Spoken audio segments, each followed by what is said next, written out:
It all begins with a guy fighting all by himself in the middle of a battlefield. This is our prota, Kim Jin-woo. He's a regular human from Earth who got summoned to the world of Arsalan and somehow ended up becoming the great supreme mage of this place. He lets out a long sigh. Right after, he starts complaining about the terrible corruption from the ruins that is slowly taking over the entire area. The planet Arsalan is slowly being consumed by this destructive force, which keeps spreading and swallowing up the land. The situation is so desperate that about 90% of the planet's entire territory has already been completely wiped out. The few surviving kingdoms are only managing to hold on thanks to a magical barrier that he created himself. However, the pure mana stones that keep this defense running are running out, and the barrier is only going to last for another 3 years at most. The day this protection fails, the corruption will break through and terrifying monsters will wipe out every single living soul left on the planet. He thinks it's pretty ironic that he got summoned to another world just to watch the end of everything. Right as someone approaches and calls him master,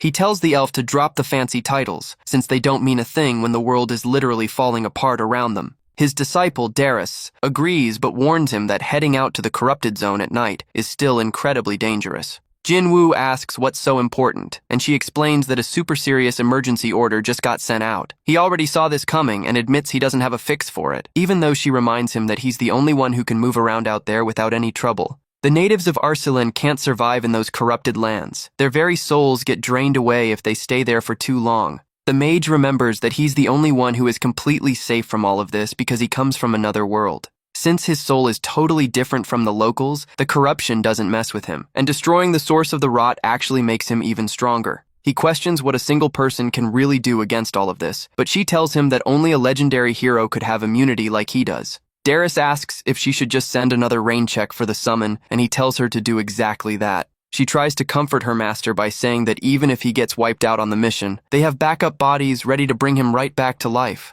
She jokes that if he goes down again in the corrupted zone, she's going to put him inside the body of a cute girl, and he actually doesn't mind the sound of that. Darius makes a face and tells him that his tastes are honestly pretty out there. She tells him to get some real rest, and Jin-woo just grumbles to himself while looking back on his long journey. He remembers back on Earth how he used to be tired 24/7, working himself to the bone and basically living off massive amounts of coffee. Then in Arsalan, he had to build his own magic completely from scratch and fight tooth and nail against the awful corruption of the ruins. Looking back at everything he's been through, he realizes he hasn't had a single true day off in his entire life. He knows the barrier is going to fail in 3 years, once the power runs dry, marking the definitive end of this world completely burned out. The Supreme Mage just wants to throw his responsibilities out the window and finally get some real peace and quiet. All of a sudden, a super bright light starts glowing from his hand, leaving the mage completely baffled by the unexpected phenomenon. An intense blue energy wraps around his entire body, leaving our prota totally freaked out and trying to figure out what's going on.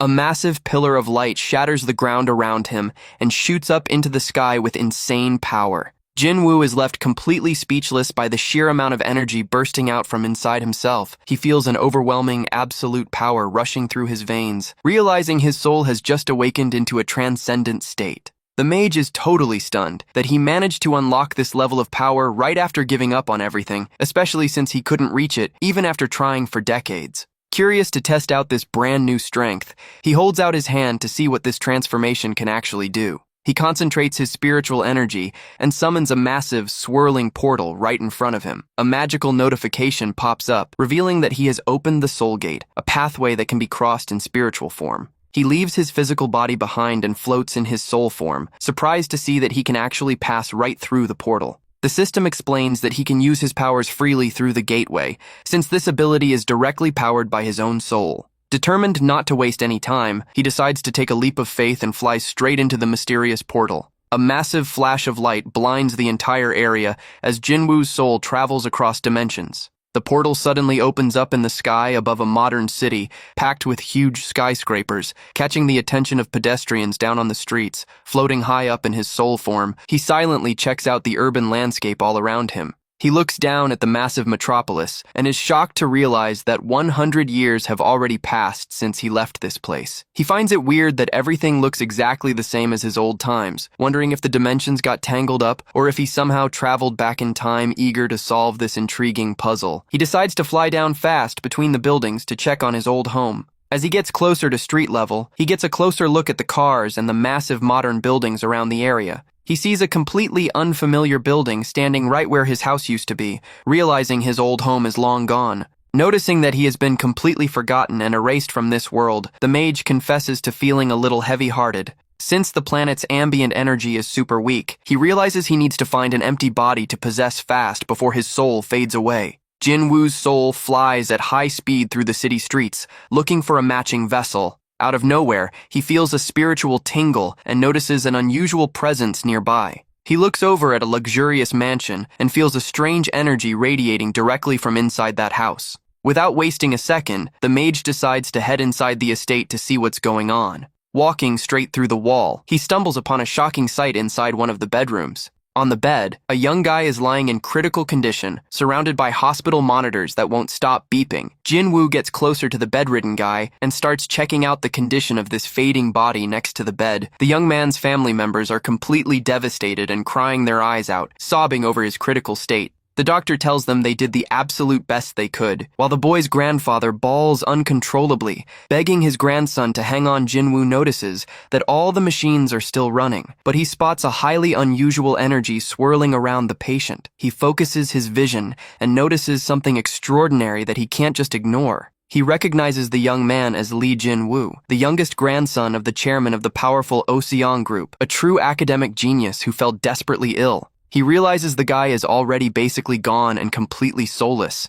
with only a few short hours left before his breathing stops for good. The mage apologizes in his head, but he sees that this soulless body is the perfect fit for him to take over and easily heal with his magic. Jinwoo begins the possession process and starts merging his soul with the sleeping young man's body. The mage's spiritual energy completely blankets the guy, restoring his vital signs in a single instant. The fusion is complete, and the body on the bed starts showing clear signs of bouncing back, right before the watchful eyes of everyone in the room. Shortly after, he finally opens his eyes and regains consciousness in his brand new body. To the absolute amazement of his relatives, the guy sits up in bed with total ease, relieved to see that the process went off without a hitch. The young man's father is completely frozen in shock, stuttering as he asks how this could even be possible. Bursting with emotion, the man throws himself onto him for a tight hug, crying and asking if this is all just a dream. The rest of the family and the doctors join in on the group hug, celebrating through their tears at this unbelievable miracle. While everyone is suffocating him with worry, he complains about how uncomfortable it is, prompting the grandfather to immediately order everyone to give the boy some breathing room.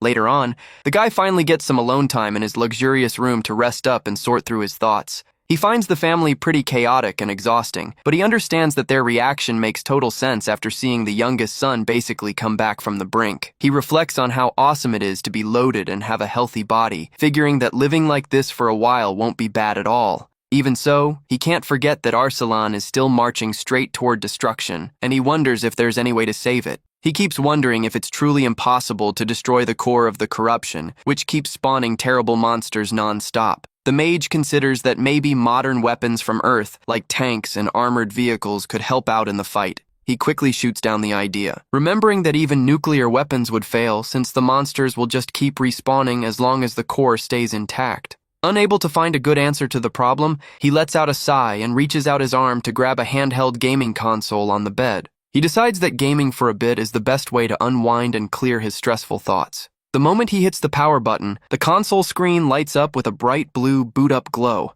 He gets pumped to see the classic Dragon game again, remembering that even back when he was a picky developer himself, he absolutely loved this title. He praises the immersive story, which follows the classic journey of recruiting powerful allies to stand up against evil and save the entire world. He reflects that Arsalan would recover in no time if, instead of fighting all by himself, he could count on the help of thousands of fearless heroes in the game. He just pulled a legendary 5-star ally and clicks the option to summon the next hero for the squad. All of a sudden, he completely freezes up as he watches something unbelievable happen right before his eyes. The console slips right out of his hands as a glowing message on the screen announces the summoning of a hero coming straight from Earth. With that, he gets the brilliant idea to use his newly discovered Soul Gate to summon real people from Earth over to Arsalan. He plans to set up a gaming system interface, so these summoned players will think Arsalan is just a virtual reality video game universe. He wants to build a storyline focused on battles, and once he rounds up these Earthlings who are immune to the corruption, he'll be able to save the other world.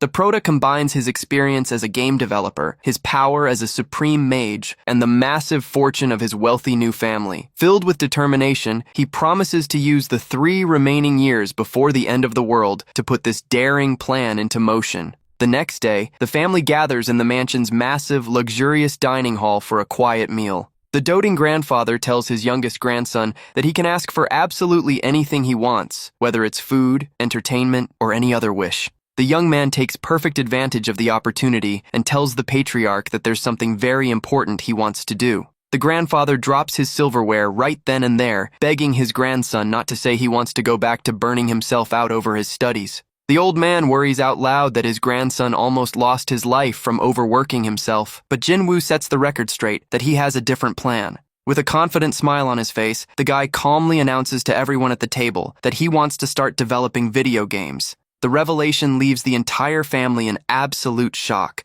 completely frozen as if they've been struck by lightning. The father asks if he's talking about those flashy electronic games, and Jinwoo plays dumb, asking with fake worry if he said something wrong to everyone's surprise. The grandfather gets choked up and gives him a massive thumbs up. The father cheers, saying that video games are an awesome hobby, and the mother agrees, relieved because her son used to only talk about cybersecurity and artificial intelligence. The grandfather cries tears of joy and asks his other son if the corporate group owns a gaming company, and he replies that they do, but it's basically on the brink of bankruptcy. The grandfather decides to hand over that company as a hospital graduation present for his grandson to do whatever he wants with it, leaving Jinwoo blown away by that level of trust he celebrates in his head, knowing that having an entire company at his disposal is going to make his plan to save Arsalan a whole lot easier. With a confident look, the guy thanks his grandfather and promises to give it his absolute best to manage the new business. Back in the world of Arsalan, the Supreme Mage returns to his original body to start making preparations. He sits down on his throne inside the magic tower, relieved that his original body is completely untouched and safe from any pranks by his disciple. He explains that he put a remote control spell on his Earth body, allowing him to keep acting over there even while he's physically in Arsalan. Now that everything is properly set up, the mage decides it's time to start drafting the story for his new game. He heads over to the massive royal library, where he finds an elf working intensely at her writing desk. The elf keeps writing furiously, completely locked into her work, surrounded by several books floating around her. He sneaks up quietly and asks if she's working on a new script, making the poor elf jump out of her skin with a loud gasp. This is Tia, the greatest storyteller in all of Arsalan, who complains that her heart almost jumped right out of her chest, while the mage apologizes for scaring her. He notices the open spellbook on the desk and spots that the kingdom's #1 writer is still incredibly swamped. She tells him she's compiling her works into a collection to give people a mental getaway during these rough times of war. He smiles at her kindness and pulls up a chair to sit right next to the elf so they can talk things through. He praises Tia's outlook and asks her to picture a story about a mysterious foreigner who suddenly drops into this world from another dimension. He questions how they could get someone who has zero obligations and just wants to have fun to fight desperately to save their planet. Tia sums it up by saying he wants to reel in a thrill-seeking wanderer, suggesting that the very first step is giving them a sense of belonging. With a teasing smile, the elf says that the perfect recipe for that is using a powerful mix of love and tragedy. She explains that the thrill-seeking hero needs to find their perfect match, fall head over heels in love, and then watch their beloved pass away right in front of their eyes. Tia gets super hyped up as she suggests this tragic passing of the perfect partner to completely shock the Prota. Laughing almost historically, she keeps writing away and suggests that the kingdom should comfort the hero in his grief, reveal the bad guy, and offer to help him get payback. She also suggests taking out a respected mentor or a close companion at the hands of the enemy, leaving the mage a little creeped out by how cold-blooded she is. Jinwoo praises Tia's brilliant ideas about revenge and despair, agreeing that her suggestions are absolutely perfect for driving the plot forward. He knows that a tragic and emotional storyline will create an unquenchable thirst for payback in the players, motivating them to fight on their own. The elf says with a manic look that she can't wait to see the hero cry, while Jinwoo just stares at her in absolute silence. He clears his throat to snap her out of it, making Tia snap back to reality and apologize for getting carried away again. The mage calms her down and proposes they team up, revealing that if everything goes right, hundreds of thousands of souls will be reading the story she writes. He adds that the number could even reach hundreds of millions of readers, making the writer start shaking from pure excitement and nerves. She panics out of pure joy, imagining her work being hyped up and praised by millions of people across the portal. Tia grabs Jinwoo's hands and swears she'll do whatever it takes to make it happen, leaving the mage stunned by her artistic wild side. He explains that the plan will kick off with a beta test phase of 3,000 Earthling heroes, and that this number will scale up over time. He says the goal is to give the players real reasons to fight, and she's completely amazed by the idea, saying it sounds like something straight out of a book. He reveals that the starting zone for the game will be Everett Village, a place completely wrecked by corruption that will work perfectly as a tutorial. Tia beams with excitement, thinking about all the tragedies she can write for that place, and Jinwoo decides to leave her to work in peace. Since the world of Arsalan is already real, he just needs to use Tia's script to build the game and pitch the proposal to his new company. However, he knows that just a good story won't convince the company employees who might think he's completely lost his marbles. His goal is to launch a full immersion game using ultra-advanced tech, something that's considered totally impossible by modern science. Since he's the only one who can use the portal for now, he decides that the first step will be recording a gameplay demo video. Smiling at his genius idea, the Supreme Mage realizes he needs to recruit a few people to act as the cast for the video. Using telepathy, he gets in touch with his servant Hasman, who answers his lord's call immediately and with absolute clarity. He orders Hasman to head over to Reinjord Castle with Arlen and Heine to help him out with a mission that's crucial for the planet's future. Right after, the scene shifts to the towering, gorgeous white spires of Reinjord Castle under a clear sky. The Supreme Mage reappears at the location, stepping through a powerful teleportation gate crackling with blue lightning. As he hits the castle entrance, he is greeted with massive respect by three of his most loyal subordinates. One of these leaders, who is super expressive and loyal, cheers with pride, saying he did everything he could to look after the territory while his master was away. The elderly priest wishes the blessings of the goddess of light upon his lord, claiming to be a completely devoted servant whose life belongs to him. Jinwoo praises everyone's hard work, but asks the priest to lower a creepy symbol that's making him a little uneasy. Knight Captain Heine steps up proudly, declaring she's ready to lay down her life for the future of Arsalan. He evaluates their looks for the video, thinking Heine is a perfect fit for the lead role, but checking out Hasman's face and thinking it looks way too villainous. With a mischievous smirk on his face, the Supreme Mage makes an unexpected call to sort out the situation. He asks if Hasman knows anything about dark magic, and the servant says he does, but puts himself down, saying he's nothing compared to his master Jinwoo, then hands over some dark robes to Hasman and the priest, ordering the two of them to try on the outfits.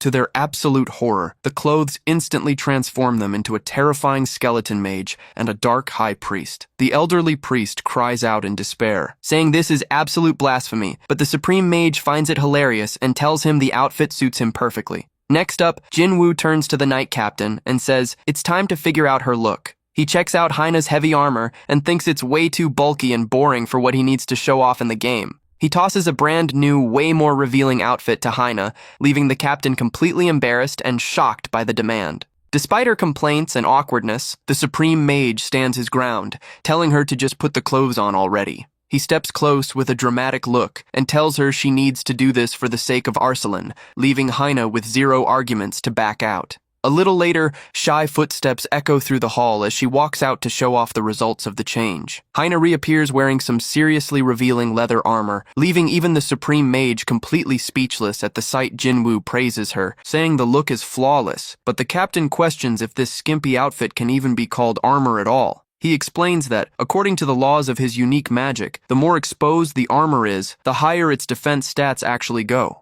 He thinks the trio's composition looks pretty solid, but he feels like there's still one piece missing to make the scene perfect. The mage decides he needs a delicate, tired-looking saint to contrast with the captain's strength, and decides to call in Saint Tabiza. However, seeing that Saint Tabiza is a 200-year-old lady, he concludes she doesn't really fit the game's aesthetic. Suddenly, the mage's attention is caught by the sound of kids' voices playing tag around the castle grounds. He sees two kids running around happily, chased by a young succubus with wings and a tail, who is trying to get them to stop running around near him. The kids run happily right up to Jinwoo. While the young maid panics when she sees them approach the great Supreme Mage, the young succubus, named Aerie, bows down in a panic and apologizes profusely, explaining that the little ones just burst into the castle out of nowhere. He checks out the beautiful creature in silence for a few seconds and makes a quick decision in his mind. Pointing right at Aerie, the mage announces that she's going to be the game's saint, leaving the poor succubus completely lost. She argues that she's a succubus literally built for seduction, but he tells her that makes her a perfect fit for the saint role, driving her into a panic. Happy with the full cast he's put together, the mage claps his hands with an excited smile, ready to get things rolling. He shows off the 4 actors all dressed up in hilarious costumes and asks if everyone is ready to start rolling the cameras. In his main hall, he hears his disciples reciting his grand titles and asks them once again to drop the formalities. Darius agrees and reports that, following his orders, all 130 disciples from the Magic Tower have gathered at the location. However, the elf hesitates for a second and looks pretty worried and confused about the current situation. She questions why everyone is dressed up in such bizarre outfits, and the Supreme Mage explains that they're going to put on a theatrical play. He promises with a smile that this play is going to save Arsalan from ruin, leaving his disciple feeling even more lost. In front of the entire audience of mages, Jinwoo drops the big announcement that he has just awakened new transcendent powers. Shocking everyone, he reveals that he can now open the gateway and connect to another world. And the mages cheer and congratulate him with pure joy. He explains that he'll use the portal to summon warriors from Earth who, just like him, will become the new heroes destined to fight for Arsalan. The mage orders everyone to put their normal chores aside to focus entirely on prepping these new heroes. Raising a question from one of the mages, he hands over a blue magical orb to the mages, explaining that the object holds the recording of the dramatic play they did earlier. He asks the mages to edit the video, adding more holy light effects, hordes of skeletons, and more detailed background landscapes. The master adds that they also need to slap an epic soundtrack onto the video, leaving the disciple completely shell-shocked by the bizarre request. He warns them in an intimidating tone that no mage better make excuses for not getting the job done, leaving his followers in a total panic. Behind his strict demands, he knows his disciples are capable and trusts that they'll pull off the impossible to deliver a great piece of work. The young mages start looking over the recorded images inside the orb and comment that the look of these characters seems super familiar. One of them points out in surprise that the game creatures look an awful lot like the blue cat plushies over in one of the bedrooms. The Supreme Mage points to the cat dolls and decrees that, from now on, the official name for those cute creatures will be magic dragons. He jokes around saying he made a blood pact with the plushies so they would obey him, making the little dolls let out cute squeaking sounds. The story then cuts back to the busy center of modern-day Seoul, with cars honking and people bustling on the sidewalks, dressed in a sharp black suit and carrying a briefcase. The young Lee Jin-woo walks confidently toward the building of his new gaming company. Thanks to some invaluable help from his magic assistants back in Arsalan, the gameplay demo video got finished in record time. As soon as he hits the entrance, a tall, well-built man approaches him respectfully, asking if he's director Lee Jin-woo. The man enthusiastically introduces himself as Secretary Kim Han-soo, saying it's a huge pleasure to finally meet him. Han-soo explains that he was personally sent by the group chairman to assist him, and Jin-woo gives him a friendly handshake. The secretary mentions that he rounded up the most competent professionals he could find, and Jin-woo decides to head straight upstairs to meet them. Meanwhile, An Yang-seon, the company's veteran head of development, is waiting anxiously inside the conference room. He reads over a notice about the new director's arrival and fears that the gaming company is about to be shut down once and for all. The developer gets uneasy thinking about how the new boss is just some young heir barely in his early 20s. However, he recalls that the guy is considered an absolute genius in the industry and already pulls down an astronomical salary because of his talent. Suddenly, the conference room door swings open wide as the secretary steps in. Startling everyone inside with their grand entrance, Jin-woo walks into the room with firm steps, showing off a sharp, highly confident presence in front of his new team. The head of development is completely frozen in surprise, unable to take his eyes off the new director. An gulps and thinks to himself that the young man's aura is truly unbelievable and intimidating. The young man sits down at the head of the large conference table and says they can skip the formal introductions since everyone should already know who he is. With a mysterious smile, he rests his arms on the table and proposes they jump straight into the business meeting. One of the employees reports that their last game completely bombed recently and that all planned projects for the quarter got scrapped before making their debut. The developer hangs his head in shame and offers a sincere apology, taking full responsibility for the gaming company's terrible flop. He thinks in a panic that getting fired is unavoidable and that the new boss probably just came to close up shop. But Jin-woo catches them off guard by saying that starting fresh is actually their best option, pumping up the employees who immediately get on board with the idea. The The director then asks the secretary to hand out some folders to the team and requests that everyone read over the contents very carefully. An holds the document, intrigued to see the title Project Arsalan stamped clearly across the front cover. He explains that it's a revolutionary proposal for a virtual reality game and asks them to give their honest opinions on the script. The team starts reading and gives the plot massive praise, commenting that the world building is incredibly solid and mixes a classic style with modern twists. However, the head of development points out that virtual reality games aren't exactly popular right now, fearing that the public might give the project a cold shoulder. The young director lets out a laugh and guarantees that people are going to become completely obsessed with the game, leaving the developer confused. With a firm gesture, he slams his hand onto the conference table and states with total conviction that he means that in the literal sense. He looks out at his team and declares that this brand new virtual reality game was engineered to completely change the world from here on out. Jinwoo asks if there's a wide open space in the building and decides to take all the employees down to the motion capture studio for a little surprise. A short while later, dozens of company staff members gather inside the massive, high-tech motion capture studio. Whispering among themselves, the employees comment that the whole virtual reality thing sounds crazy, wondering if the new boss has lost his mind. The manager calls out that the whole team is present, and the director simply orders all the lights in the room to be shut off. In the dim light, Jin-woo kneels down in the center of the room holding a mysterious box and asks everyone to take a few steps back. He sets the sleek black cube down onto the cold studio floor and coldly announces that the demo is finally about to begin. Right away, the small object starts glowing intensely, shooting out powerful beams of blue energy that startle everyone in the room. A gigantic magic summoning circle projects across the entire studio floor, throwing off static shocks and sending people into a panic. Next, a bright greenish energy starts visually transforming the floor, causing actual real grass to sprout up out of nowhere. An is left in absolute shock as he feels the breeze and watches real grass growing right in front of him, completely unable to process what's happening. He tries to keep his balance in the middle of the heavy wind, howling through the dark studio, his jaw completely dropped. The studio ceiling vanishes, revealing a gorgeous open sky, transporting the minds of everyone present onto a massive, lush green plain.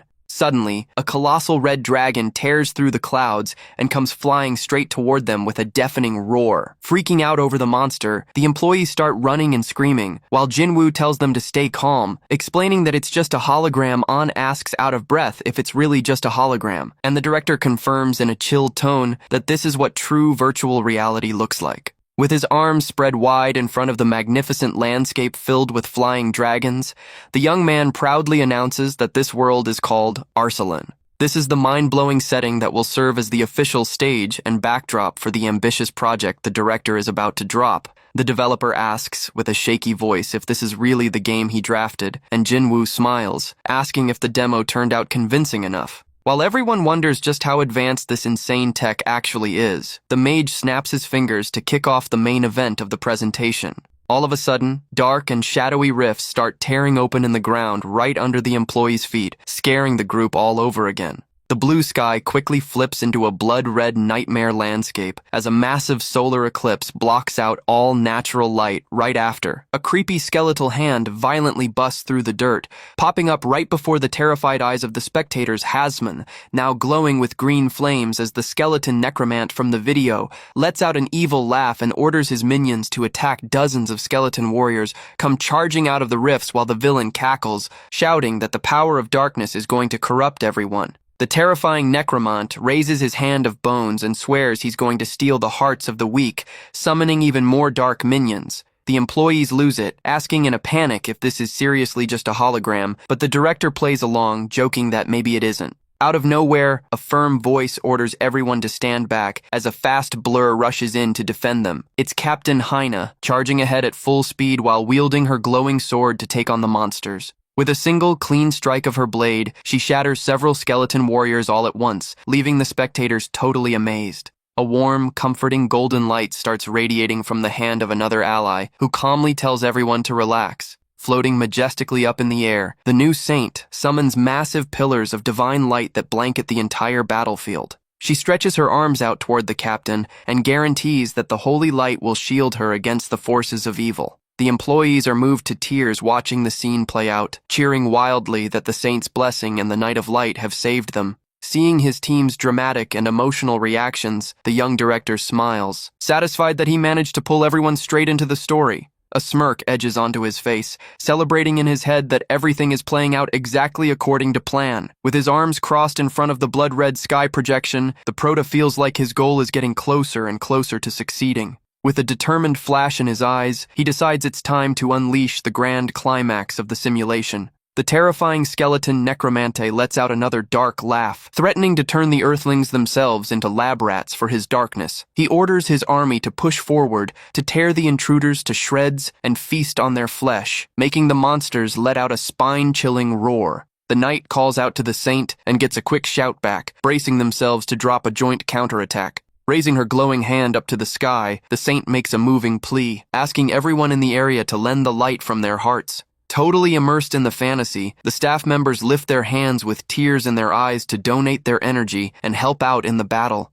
The blade of Heine's sword drinks in all of this collective power and starts crackling with a massive amount of golden electricity. Letting out a powerful battle cry, the warrior leaps toward the boss monster with her weapon fully charged. She delivers an overwhelming strike, screaming out Arsalan's name with all her might. Inspired by her grit, all the employees in the room raise their fists and yell out together for the future of Arsalan. A massive blast of lightning strikes the skeleton Necromante with full force, lighting up the entire combat scene. As he gets swallowed by the light, the villain screams in despair, unable to believe he just got taken down so brutally. The final impact throws off a massive golden shockwave that explodes outward and cleanses all the darkness from the area. The giant skeleton crashes down to the floor, letting out one last groan of agony before turning completely to dust. Right on the edge of fading away, he reaches out his hand to the dark high priest up in the sky, begging to be saved. But the ultimate villain just looks down on him coldly, stating that weak trash has absolute zero use in his evil plans.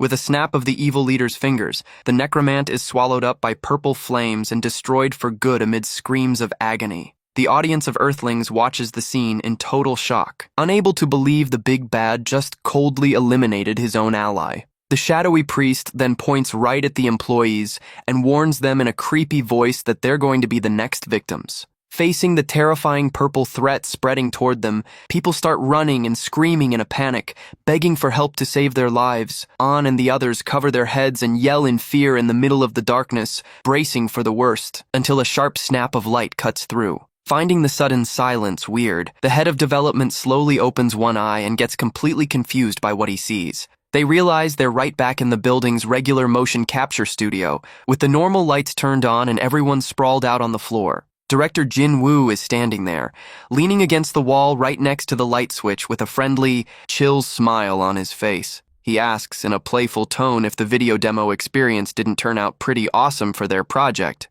The employees rush up to him super hyped, begging to see the saint again and wanting to know where on earth that insane tech came from. An fixes his glasses, feeling a bit awkward, and apologizes for their wild behavior, admitting it was his very first time experiencing virtual reality. The developer warns him with concern about whether it's safe to reveal a trade secret this massive to the public, guessing the huge financial impact it'll have. The director laughs it off and answers that nobody would believe them anyway until they try it out for themselves, telling them to spread the news without any fear. He asks if everyone has decided to back him on the project, and the team declares total loyalty, swearing to follow him straight into the abyss if that's what it takes. Laughing with joy, Jinwoo tells them to forget everything they knew about coding, since they're going to use a much easier magic engine with a lot of help from artificial intelligence. The Prota delivers a speech, saying their plan isn't just to take over the gaming market, but to completely rewire global pop culture from top to bottom. Raising his closed fist high up in the air, he calls on everyone to make history together, drawing a synchronized battle cry from the entire room. Shortly after, a mysterious and shocking rumor about FS Games and their revolutionary new title goes completely viral across internet forums. The posts reveal that the big news is actually a highly anticipated, full-immersion virtual reality game. Tons of netizens start calling director Lee Jin-woo the hero of gamers, comparing the hype of the new project to the peak of the Bitcoin craze. However, plenty of haters also clown on the rumors in the comments, claiming the bankrupt company has just become an expensive toy for a rich heir. Sitting inside his private lab, Jin-woo looks over the internet backlash and sees that, just as expected, nobody is actually buying the rumors out of nowhere. His phone starts buzzing on the desk with an incoming call from his grandfather. He picks up and confirms to his granddad that he already took a quick look at the news and the comments making the rounds online. The grandfather is furious over the insults and offers to send the legal team to sue them, but the guy laughs it off, saying it works as free hype. The old man accepts the call and takes the chance to ask how the development of the new business is coming along. The guy answers that everything is going great and excitedly reveals that they just finished putting together the very first prototype for the device. He remembers that the fishing mechanic has already been fully set up and hooked into the game system. The young man asks if his grandfather still loves to fish, making the old man brag about how back in his glory days he used to pull in massive sharks. Jin-woo invites him to go fishing together, but the grandfather sadly turns him down, explaining that his back has been acting up lately and he prefers to just stay home and rest. With a mysterious smile, the guy pushes a bit and says he has something incredible to show him, warning him that he's heading over to his grandfather's place right this second. Night falls quickly over the gorgeous, massive estate of the Oseong Group chairman. The grandfather checks out the strange virtual reality headset his grandson brought over for him to test out with curiosity. The guy tells him to just lie back and slide the device over his face, promising that the old man is in for a massive, wonderful surprise. A sharp blue flash wraps around the visor the exact second the old man closes his eyes to kick off the simulation. The grandfather opens his eyes and finds himself lying under broad daylight, in a completely fresh, bright setting. The old man stands up startled and is left completely amazed to see he's surrounded by a gorgeous forest bursting with life. The old man looks down at his own hands and lets out a loud gasp of absolute astonishment. Noticing something unbelievable about himself, he realizes that every single one of his wrinkles is gone and that his body has completely reverted to how he looked back when he was 20. The old man starts skipping around the forest out of pure joy, laughing out loud as he feels the energy and strength of youth rushing through his veins again. Jin-woo suddenly pops up right next to him and asks in a playful tone if his granddad is enjoying his new youthful body. The grandfather points at his grandson in total shock, asking in desperation what kind of sorcery or insane tech this is. The guy spreads his arms with a welcoming smile and gives him an official welcome to the incredible virtual world of Arsalan. He explains that he modeled his grandfather's avatar based on how he looked back in his 40s since they were short on older photos. The old man grabs his grandson by the shoulders in total shock, unable to believe he's experiencing a virtual reality this flawless. He checks himself out in the reflection of the water, thrilled that his body doesn't ache anymore and that he feels incredibly full of life. Still unable to believe his eyes, he asks his grandson when on Earth he had the time to research and build something this advanced. The guy makes up an excuse, saying his mind stayed active and kept cooking up all these ideas while he was stuck in a coma at the hospital. The young man then grabs his grandfather's hand excitedly and says they have a very important appointment to keep close by. He pulls the old man along by the arm and reveals with excitement that the two of them are about to go fishing together in this beautiful spot. The two of them reach the edge of a crystal-clear lake, and the old man is blown away by the breathtaking beauty of the natural landscape. Right in front of his surprised grandfather, Jin-woo opens up a small magic portal and pulls a wooden chair and a fishing rod straight out of it. The grandson hands the gear over to the old man, explaining that he made everything as easy and intuitive to use in-game as possible. The grandfather grips the fishing rod firmly and praises the quality of the gear, saying it feels identical to what he used to handle back in the day. Hyped up for the chance, the veteran fisherman casts his line out into the crystal-clear water and tells his grandson to keep his eyes peeled. The sinker plops gently into the lake, throwing off small circular ripples and a light splash across the quiet surface of the water. Just a few seconds later, a violent tug sends water splashing everywhere amid the old man's excited shouts. The old man starts locked in an intense battle to reel the line back in, blown away by the brutal strength he feels pulling from the bottom of the lake. He flexes the muscles in his firm, youthful new arm to beat the resistance of the mysterious giant fish. With a triumphant, high-energy pull, the proud fisherman yells out with grit that his strength is way higher. A gigantic marine creature covered in glowing blue scales is yanked straight out of the lake and goes flying majestically across the sky. The colossal fish crashes onto the rocky shore with a loud thud, flopping around while the old man celebrates the achievement. The old man stands there speechless, staring at the sheer size of the monster he just reeled in, while his grandson claps and praises his grandfather's feat. The man focuses his gaze down on his young, sweaty hands, feeling a rush of vitality that he honestly thought he'd lost forever. He reflects on how he had already come to terms with old age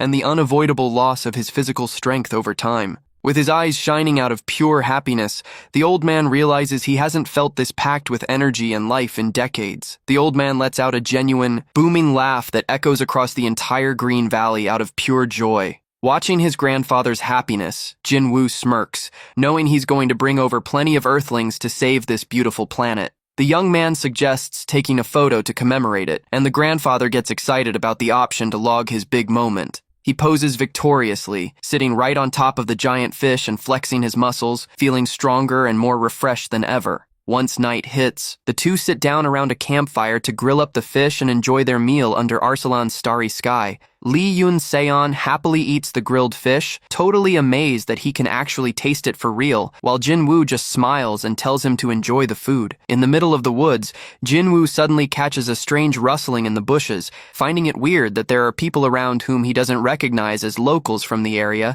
Lee Yun-seon asks if someone else joined the game, but Jinwoo explains that those people are just NPCs, leaving the hidden guards pretty confused by the wording. One of the guards thinks those words sound super bizarre and tells his partner they should report these suspicious characters to the Lord before clearing out of there. All of a sudden, a dark voice orders them to halt, leaving both men completely terrified and shaking from fear in the middle of the dark woods, throwing off a terrifying presence. Jinwoo warns them that they're interrupting an important talk and tells the guards to get lost, making them realize who their lord is in a total panic. The guards scramble away, running and apologizing, making Lee Yun-seon figure it was just a programming bug, and Jinwoo plays along with his grandfather's theory. The grandfather admits he doesn't get all the tech stuff, but says he's going to back his grandson on absolutely everything, so he can focus purely on development. Even knowing there's still a long road ahead, Jinwoo thanks him and promises to work his butt off, thinking excitedly that getting the backing of the Oseong Group chairman is going to speed up the development of the entire project like crazy. Lee Yun-seon puts his glasses on and asks if his grandson is taking the login device back with him, and the guy explains that he needs to take it due to a few complex issues.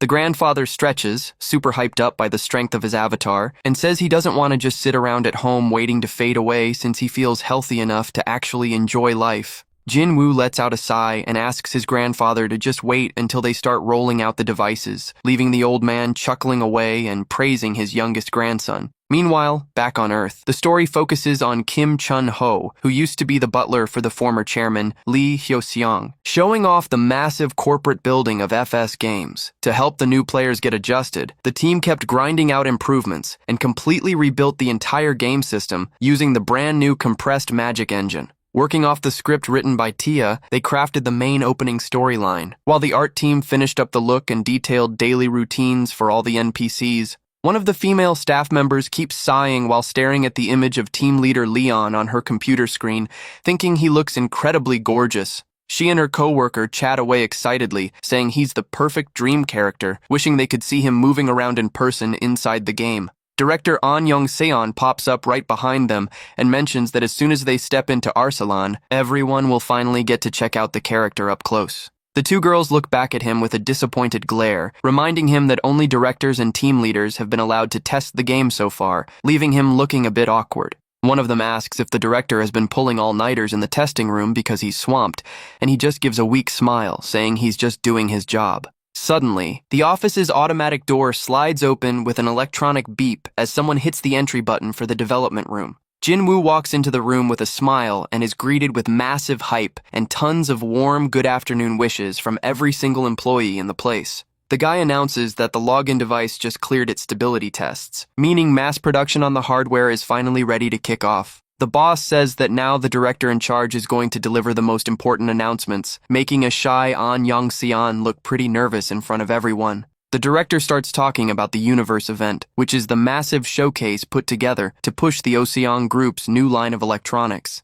He then excitedly reveals that Ro Games is also going to be taking part in the showcase, making the employees celebrate with tons of energy and joy around the office. He clenches his fist, remembering how much everyone suffered from all the hate and jokes thrown at the company and the boss during that entire rough patch. An yells with determination that it's finally time to flip all that shade into applause and that their game, Arslan Saga, is going to conquer the global gaming market. He lets them know that everyone is going to receive the top-tier model of the device right after the showcase to kick off a massive internal test, leaving the employees screaming with happiness. The entire development team starts pumping their fists with energy, chanting Lee Jinwoo's name over and over to celebrate the moment in the middle of the celebration. Jinwoo suddenly feels his phone buzz inside his pocket and is surprised when he pulls the device out to see what's up. He checks the screen and sees a flood of texts from his grandfather asking if the server is going live today, insisting that he's already on vacation and wants to play no matter what. The old man's last text sends the guy into a panic because his granddad mentions he's already driving over to the office at this exact second, just so he can play. Jinwoo quickly speaks up, saying he has an urgent matter to handle, and dismisses everyone early, leaving the director surprised that he can't clock in his usual obsessive overtime that day. A little later, the scene shifts to the outside of a gigantic, ultra-modern convention center where the massive launch event is set to take place. The venue is completely packed with visitors and features cosplayers dressed up, while photographers capture everything with tons of flashes lighting up the room.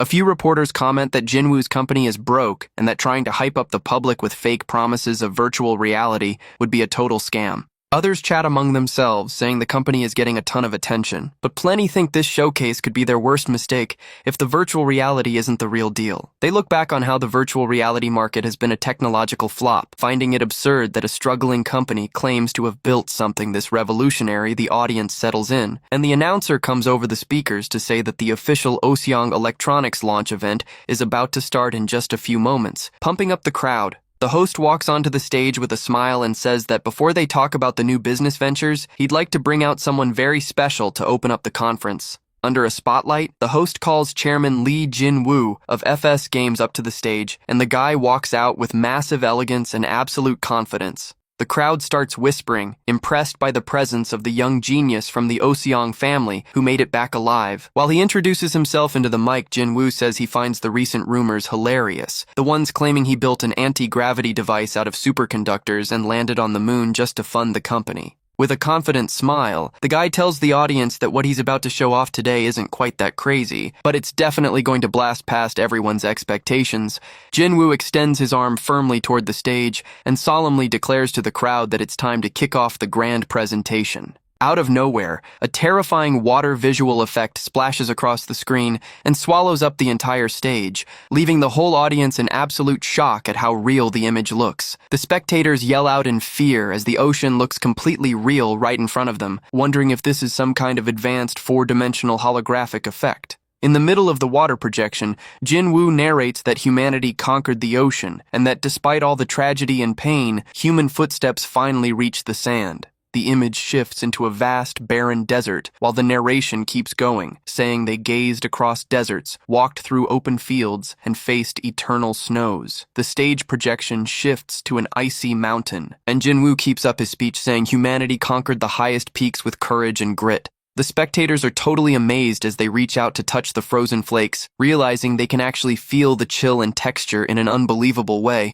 The scene all around flips into the vast expanse of deep space, while the guy narrates that after conquering Earth, humanity also explored the skies and sent probes out to Mars. On the stage projected out in space, Jinwoo comments on how incredible it would be to conquer the entire universe, but laments that it's almost impossible due to physical limits. He questions the audience, asking if they were just born in an awkward era for true exploration, and if they'll end up passing away without ever experiencing that kind of space romance. With a confident snap of his fingers, Jinwoo reveals that he didn't give up and that he finally found the answer by building the incredible virtual world everyone has always dreamed of. A colossal column of purple light and lightning bursts out from the stage, leaving every single spectator completely shell-shocked and trying to figure out what's going on at the event. In the blink of an eye, the venue ceiling vanishes, making way for a terrifying red sky ruled by a massive blood moon and dark lightning bolts. The entire crowd realizes in a panic that they are now standing on an endless rocky desert under the red glow of that bizarre moon, completely lost as to how they ended up there.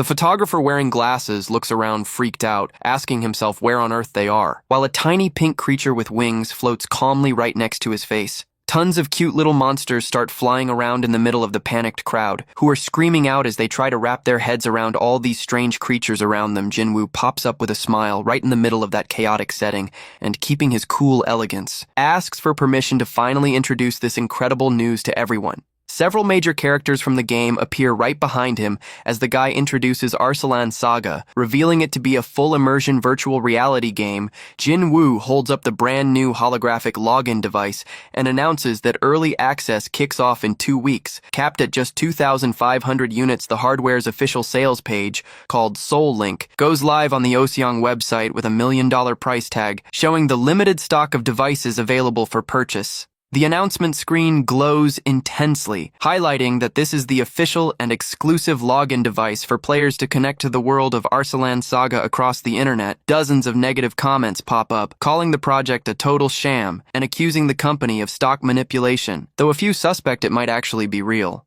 The guy with glasses sees that the opinions are pretty brutal, but he notices in shock that the device has already sold out, while his buddy in the beanie swears he's going to sue the company if it sucks. His buddy in the beanie mentions that early access is in 2 weeks, and since he already bought it, he's going to wait and test it out to see if he lands in Arslan or a courtroom. The young man with glasses questions his friend about what they'll do if all that revolutionary virtual reality tech actually turns out to be real. After a brief silence, the guy in the beanie decides that if it's real, he's going to drop his YouTube tech channel to become a full-time content creator for the game. 2 weeks later, the scenery shifts to the gorgeous natural landscapes of the planet Arslan, where dragons fly freely through the bright blue sky above the kingdom. Jinwoo appears wearing his black and golden supreme mage robes, showing off a smirk packed with anticipation for what's about to go down. Wielding his magic staff right in the middle of the lush forest, the guy comments to himself that the great heroes coming from planet Earth are finally arriving. Over in the starting town of Evert, a rugged-looking man is practicing his lines with tons of enthusiasm, trying to play the part of a local merchant guild master. Suddenly, the elf writer Tia cuts off the man's practice with an annoyed yell, demanding that he stop that horrible acting right this second.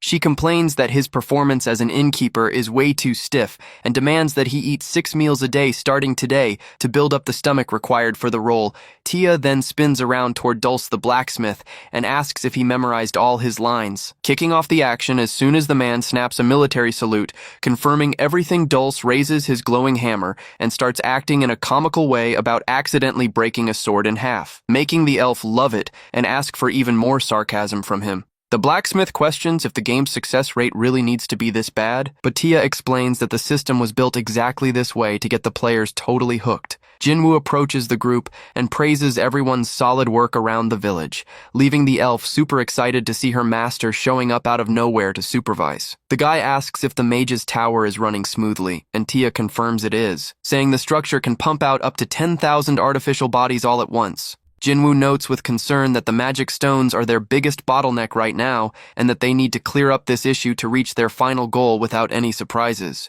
He analyzes that they need more manpower, but prefers not to rush things, deciding to focus first on the financial side while drawing in players bit by bit. He watches the peasants chatting happily around the village and reflects that the financial investment to rebuild this place was totally worth it after so much destruction. The young mage asks if there's any other pending issue, and Tia reveals with a sigh that they still haven't found a single knight to play the part of the hero. Leon Jinwoo suggests just picking any skilled knight, but Tia protests, saying the hero needs to be insanely good-looking to make the players fall head over heels for him. The guy agrees that the local knights look more like rugged brawlers than pretty boys, knowing they need to build an irresistible hero to captivate the audience. She explains with passion that they need to make the new heroes get so obsessed with the world of Arslan that they'll fight for it, with Leon sitting right at the center of everything, facing Tia's desperation to find the perfect actor. Jinwoo tries to think up a smart solution, right until the elf Tyrus pops up saying she has the perfect answer. Tyrus walks elegantly toward her master as he calls her by name, leaving the elf with a mysterious smile on her face as she pitches her new idea.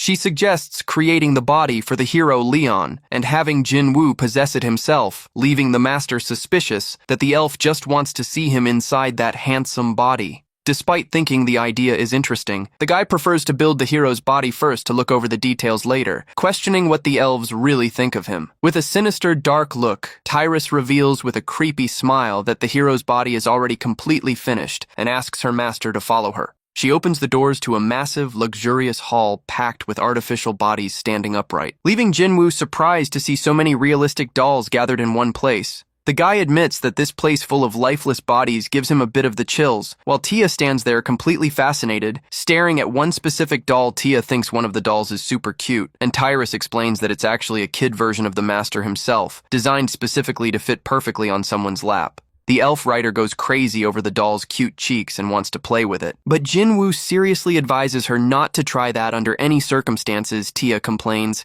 saying she just wanted to give the doll a little love, and Jinwoo snaps back that that's exactly the problem, since she'd definitely end up smothering the doll to death. Putting the jokes aside, Tyrus pulls back some dark curtains in the hall and reveals that the artificial body for the hero Leon is right there. Covered by a large red cloth, Tyrus asks Jinwoo and Tia not to get too shocked when they see what she put together, leaving the master pretty anxious over the sudden warning. Holding the red cloth firmly, the elf says with a proud, confident look that she finally managed to attach something very important to the artificial body. She yanks the cover away, revealing that she attached something that doesn't belong to this world, describing her new creation as a true, holy, and absolute masterpiece. Jinwoo and Tia cover their eyes, blinded by a piercing golden glow that bursts from the throne the exact second the red fabric is completely pulled away. As the golden light dies down, the majestic silhouette of the knight sitting on the golden throne slowly begins to show itself right before their eyes. Tia is left completely breathless, her eyes wide with admiration as she gazes up close at the insanely perfect face of the game's new hero. Tia yells out amazed that he looks flawless, and Tyrus proudly explains that she spent an entire month shaping his bones out of dragon bone and his muscles out of alloy and ether. The elf keeps going, saying his entire armor set was forged from the scales of the dragon, Helby by 12 legendary dwarf blacksmiths she hired herself. Jinwoo is pretty surprised to hear the dragon's name, wondering to himself if the elf simply forced him to hand over his own scales to build the armor. Curious about the final result of the project, the master decides to take a seat to test out the strength and physical capabilities of this spectacular new artificial body. A massive discharge of magic energy and blue lightning wraps around the throne as Jinwoo's soul begins to connect and possess the new body of the hero. Leon, Tia, and Tyrus watch the transformation completely spellbound, their faces blushing as they see the hero's body send off a powerful electric aura.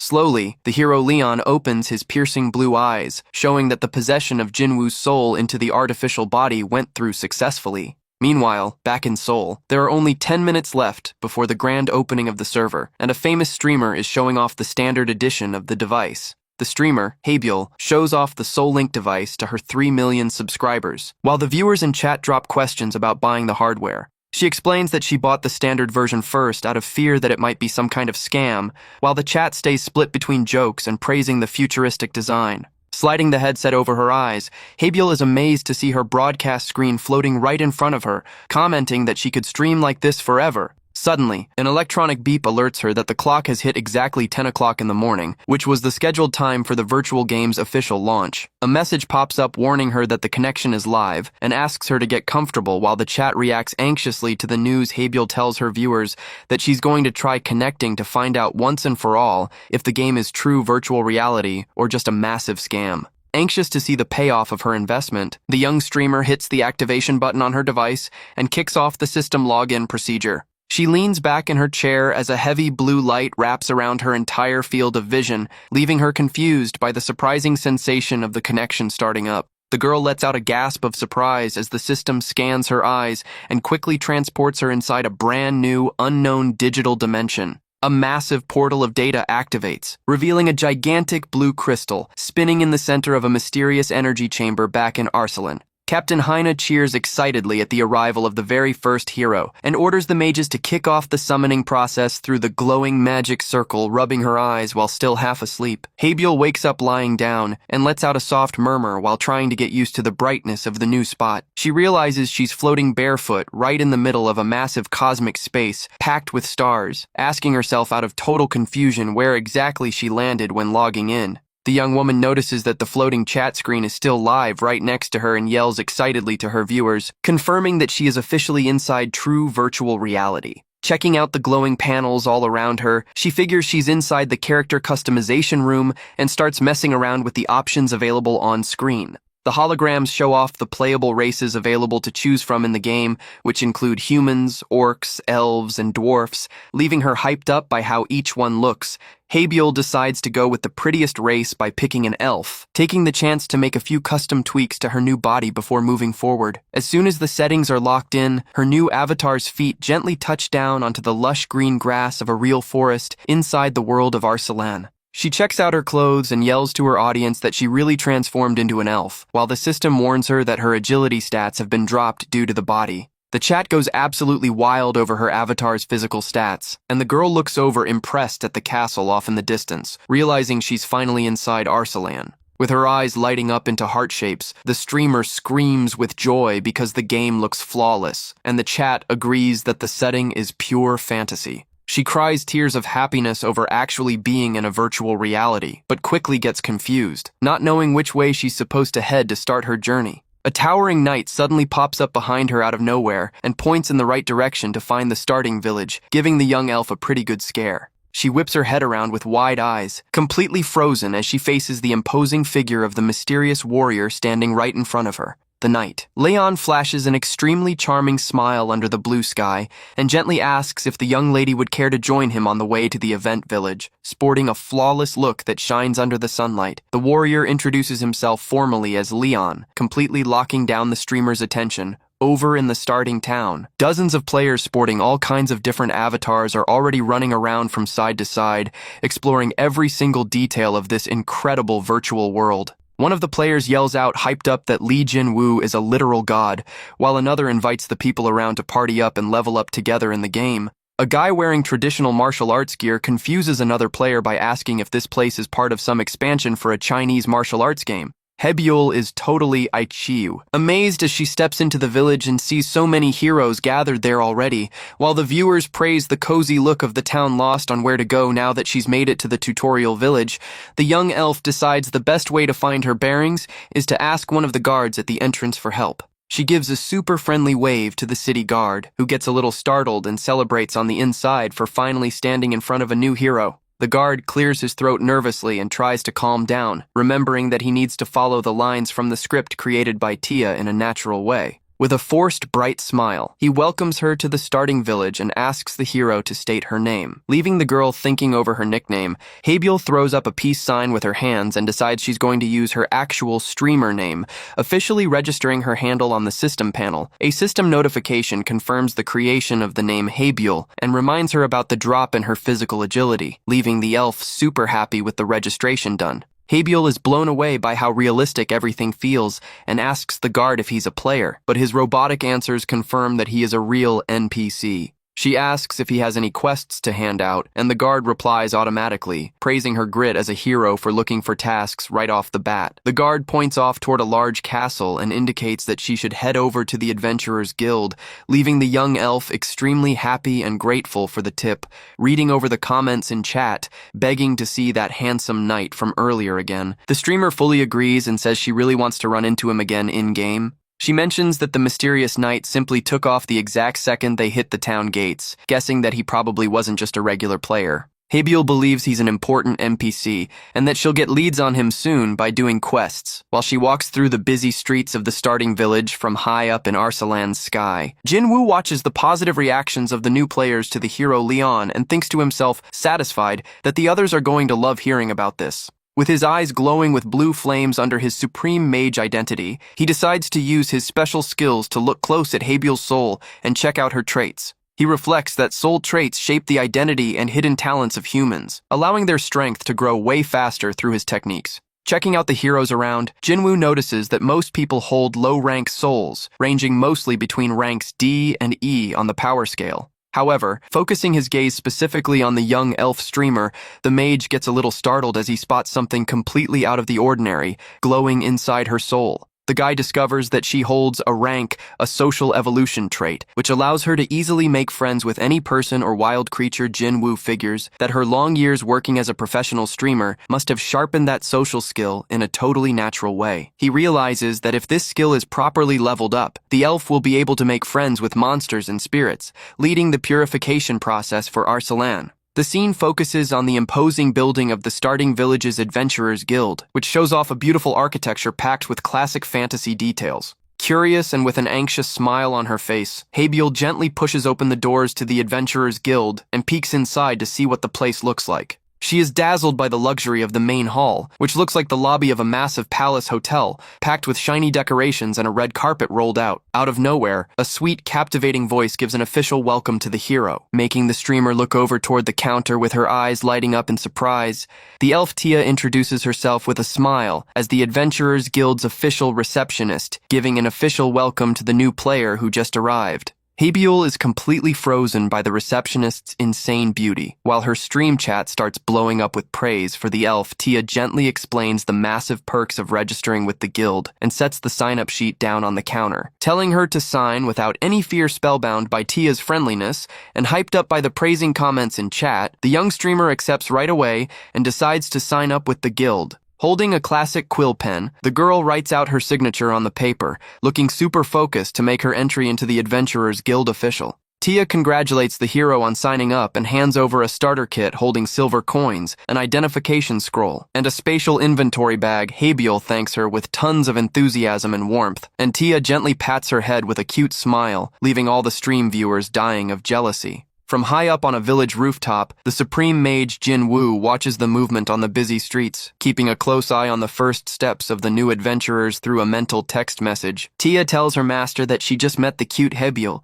and confesses that her adorable look makes her want to tease her. The sadistic elf keeps going, saying she can't wait to make her cry out of desperation, while revealing that they also summoned a pretty weird veteran hero. Pretty confused and anxious over the description, Jinwoo asks what she means by veteran hero. At the exact same second, heavy footsteps echo inside the guild. An insanely muscular man with pink hair tied up walks into the guild, yelling that he has descended to the world and demands that they bring him noodles and booze. Tia is left completely speechless, a look of pure panic and confusion on her face as she stares at that bizarre figure standing right in front of her counter. The elf desperately alerts Jinwoo that some seriously weird people are showing up, leaving the young mage lost for words and laments that the game's tone is ruined. A massive wave of chaos starts spreading through the guild, with players eating quest papers and rolling down the stairs, leaving the staff members in total despair. A new notification reveals that the playful hero just unlocked the title of Troublemaker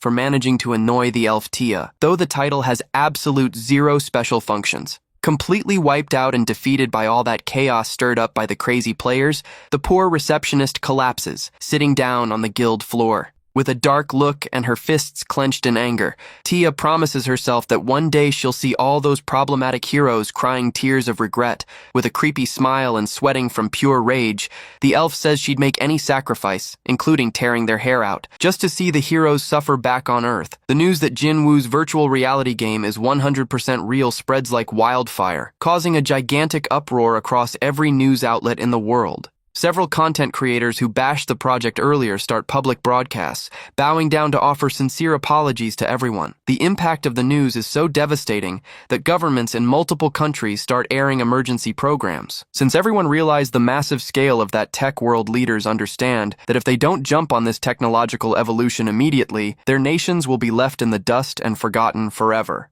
A week after the triumphant launch of Arslan Saga, Jinwoo walks excitedly into the FS Games office and wishes a good morning to all the employees. A female employee asks if he saw the line of billboard trucks parked out in front of the building, blasting ads from major corporations that want to ink partnerships. Jinwoo looks out the window and confirms that the truck traffic has been heavy every single day, while director An approaches with a smile holding his coffee. An mentions excitedly that the demand for the login device is massive, and that they won't stop getting calls from big companies interested in the project. The director asks when they'll kick off the second wave of sales for the hardware, and the young president answers that they're going to open pre-orders with 50,000 units. Jinwoo thinks, with determination, that with 50,000 heroes on the server, they'll finally be able to push forward into the first phase of development for the planet Arslan. He lets him know that they'll soon start the main story updates, getting the director hyped up over the reveal that the hero Leon will finally make his debut. An asks anxiously if he can greenlight the plans to manufacture themed merch for the handsome hero Leon,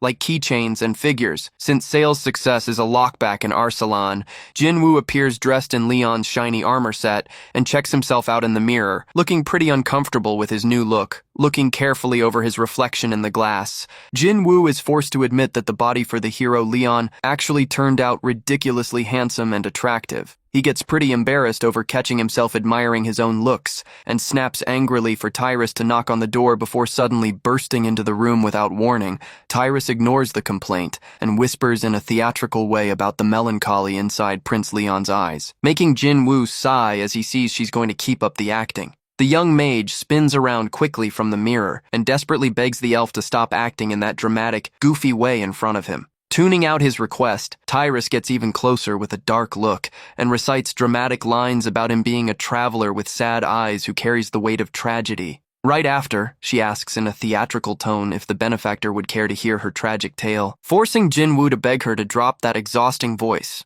Pretty tired of the acting, he asks if there's any hunting ground nearby where the heroes can train, but the elf says she doesn't know of any good spots. The guy grumbles about the lack of free territories to hunt in and decides to walk toward the exit to sort out the situation with his own magic skills. The scene shifts to focus on the Supreme Mage's footsteps as he heads down the palace stairs in a hurry. Determined to find a quick fix for the new heroes, Jinwoo suddenly pops up in the middle of a corrupted, blood-red desert under a gloomy sky where purple lightning bolts and shadow monsters are thrashing around violently all over. A gigantic blood moon shines in the dark sky of that corrupted zone, highlighting the hostile and dangerous environment where the strongest monsters usually hang out. Several shadow creatures attack the young man out of nowhere, but he blocks the strikes with ease by casting blue magic energy barriers all around himself. The Supreme Mage bats away the attacks and thinks to himself that this corrupted place still stays extremely creepy and unpleasant to visit raising his magic staff. He cracks a joke about the local monster's lack of hospitality and decides to announce his arrival in a way that nobody around can ignore. Jinwoo slams the butt of his staff hard against the dirt of that corrupted land, throwing off a massive blast of concentrated energy to get everyone's attention. The impact of his attack unleashes a devastating storm of golden flames that sweeps across the entire area, wiping out the smaller monsters in a single instant. The young mage calmly looks over the massive crater left behind by his high-level spell called Doorbell, used purely to summon the regional supreme leader. A purple mist rolls in alongside gigantic, sharp teeth, and a creepy laugh echoes out, warning the mortal that there was no need for such a loud scene just to announce his coming. The gigantic Lord of Corruption, covered in glowing red eyes, reveals himself from the shadows and asks if the mage finally came back to hand over his soul for good. Jinwoo looks at the hideous monster and remembers with sorrow how all the noble priests and paladins from the past had their souls torn apart by that cruel being. The guy recalls how that terrifying, lonely battle from the past was crushing and painful for him, resulting in his unavoidable defeat in the face of the corruption. The giant monster orders him in an arrogant tone to accept his fate, questioning just how long the mage thinks that weak barrier of his will manage to shield him. Instead of showing any kind of fear in front of the colossal threat, the Supreme Mage just lets out a slight, confident smirk from underneath his dark hood. The Lord of Corruption gets furious and demands to know what's so funny, but Jinwoo calmly answers that he was just thinking about how pathetic that creature really is. He points his finger and explains that, as the ruler of corruption, the monster is locked down to the center of his own territory and doesn't have enough strength to move out of that spot. The creature roars with rage at the cocky brat and asks if he crawled all the way out here just to mock him, but Jinwoo answers that he doesn't have free time to waste on him. Brushing off the giant monster's fury, the Supreme Mage starts scanning the surroundings with his glowing eyes, looking for something specific in the valley down below him. He looks out toward a massive canyon overrun by hordes of red monsters and celebrates quietly to himself, realizing he finally found what he was looking for. The system focuses on the status of one of the monsters, revealing it to be a level 10 corrupted goblin that carries a deep hatred against every single existing form of life. The Lord of Corruption laughs mockingly and says, trying to wipe out those pests is completely useless, since any creature inside his zone regenerates super fast. Jinwoo calmly agrees with the monster's statement, but adds with a challenging look that would only be an issue if he were fighting all by himself. With a firm movement, the guy activates a massive magic circle of glowing runes on the valley floor, prepping himself to cast a powerful summoning spell. A gigantic storm of lightning and blue electricity crashes down from the red sky straight onto the runic circle, lighting up the entire region with massive power. With a simple, confident snap of his fingers, Jinwoo gives the final command for his advanced spatial transfer magic to fully activate across the area. A massive barrier of blue energy and lightning starts wrapping around the hordes of corrupted goblins down at the bottom of the valley, prepping them for the magic transport. The guy raises his arm toward the sky and concentrates the entire flow of spatial magic power into a single glowing point right above that horde of enemy creatures. The ruler of corruption watches the scene shocked and asks in a panic what kind of spatial magic trick the cocky young mage is trying to pull right there in front of him. With a cute, playful look, Jinwoo waves a little goodbye and lets him know he's going to borrow the goblins, telling the enraged monster to restock the supply later. He congratulates the creature on getting cast as the mid-boss for the first episode of the game's main quest line, wishing him a good show. The guy starts walking away calmly from the area while carrying his staff, but suddenly stops mid-stride as if he just remembered something important. Jinwoo clenches his fist firmly and comments to himself that since he borrowed the monster's things, it would only be fair to throw a little payment back to the creature. The Lord of Corruption glares at the Supreme Mage with massive suspicion and doubt, completely unable to wrap his head around the mysterious intentions behind his words. With a cocky smile on his face, Jinwoo spins around and throws up a censored middle finger gesture at the giant monster, telling him to keep the change. The creature goes absolutely ballistic with rage over the mage's humiliating provocation, letting out a furious roar that makes the entire corrupted land shake from pure hate. The monster roars that he's going to tear the mage to shreds and attacks with his tentacles, but Jinwoo just activates his protective blue magic barrier and vanishes from the spot in the exact same instant. The scene shifts to a sunny forest, where a few players are chatting away excitedly about their first real quest to clear out goblins in a true RPG game. A green-haired warrior wearing nothing but a red speedo, a red-haired mage, and the elf Hebyul walk along happily, looking for the rare sword that the goblins drop. The young mage wearing a blue cape comments confidently that the monsters should show up any second now, while they carelessly push forward into a dark zone. All of a sudden, a thick purple smoke starts rolling up from the forest floor and wraps around the entire group of adventurers by surprise. Leaving the mage confused, Hebyul looks up at the sky freaked out as she notices everything went dark out of nowhere, while her stream chat starts commenting with worry about that tense atmosphere. A nasty purple foot steps out from inside the dark mist that covered the forest, making a horrible crunching noise that puts the adventurers on high alert. Right after, several giant goblins with purple skin and glowing red eyes step out from the shadows, revealing themselves to be way worse creatures than the normal ones.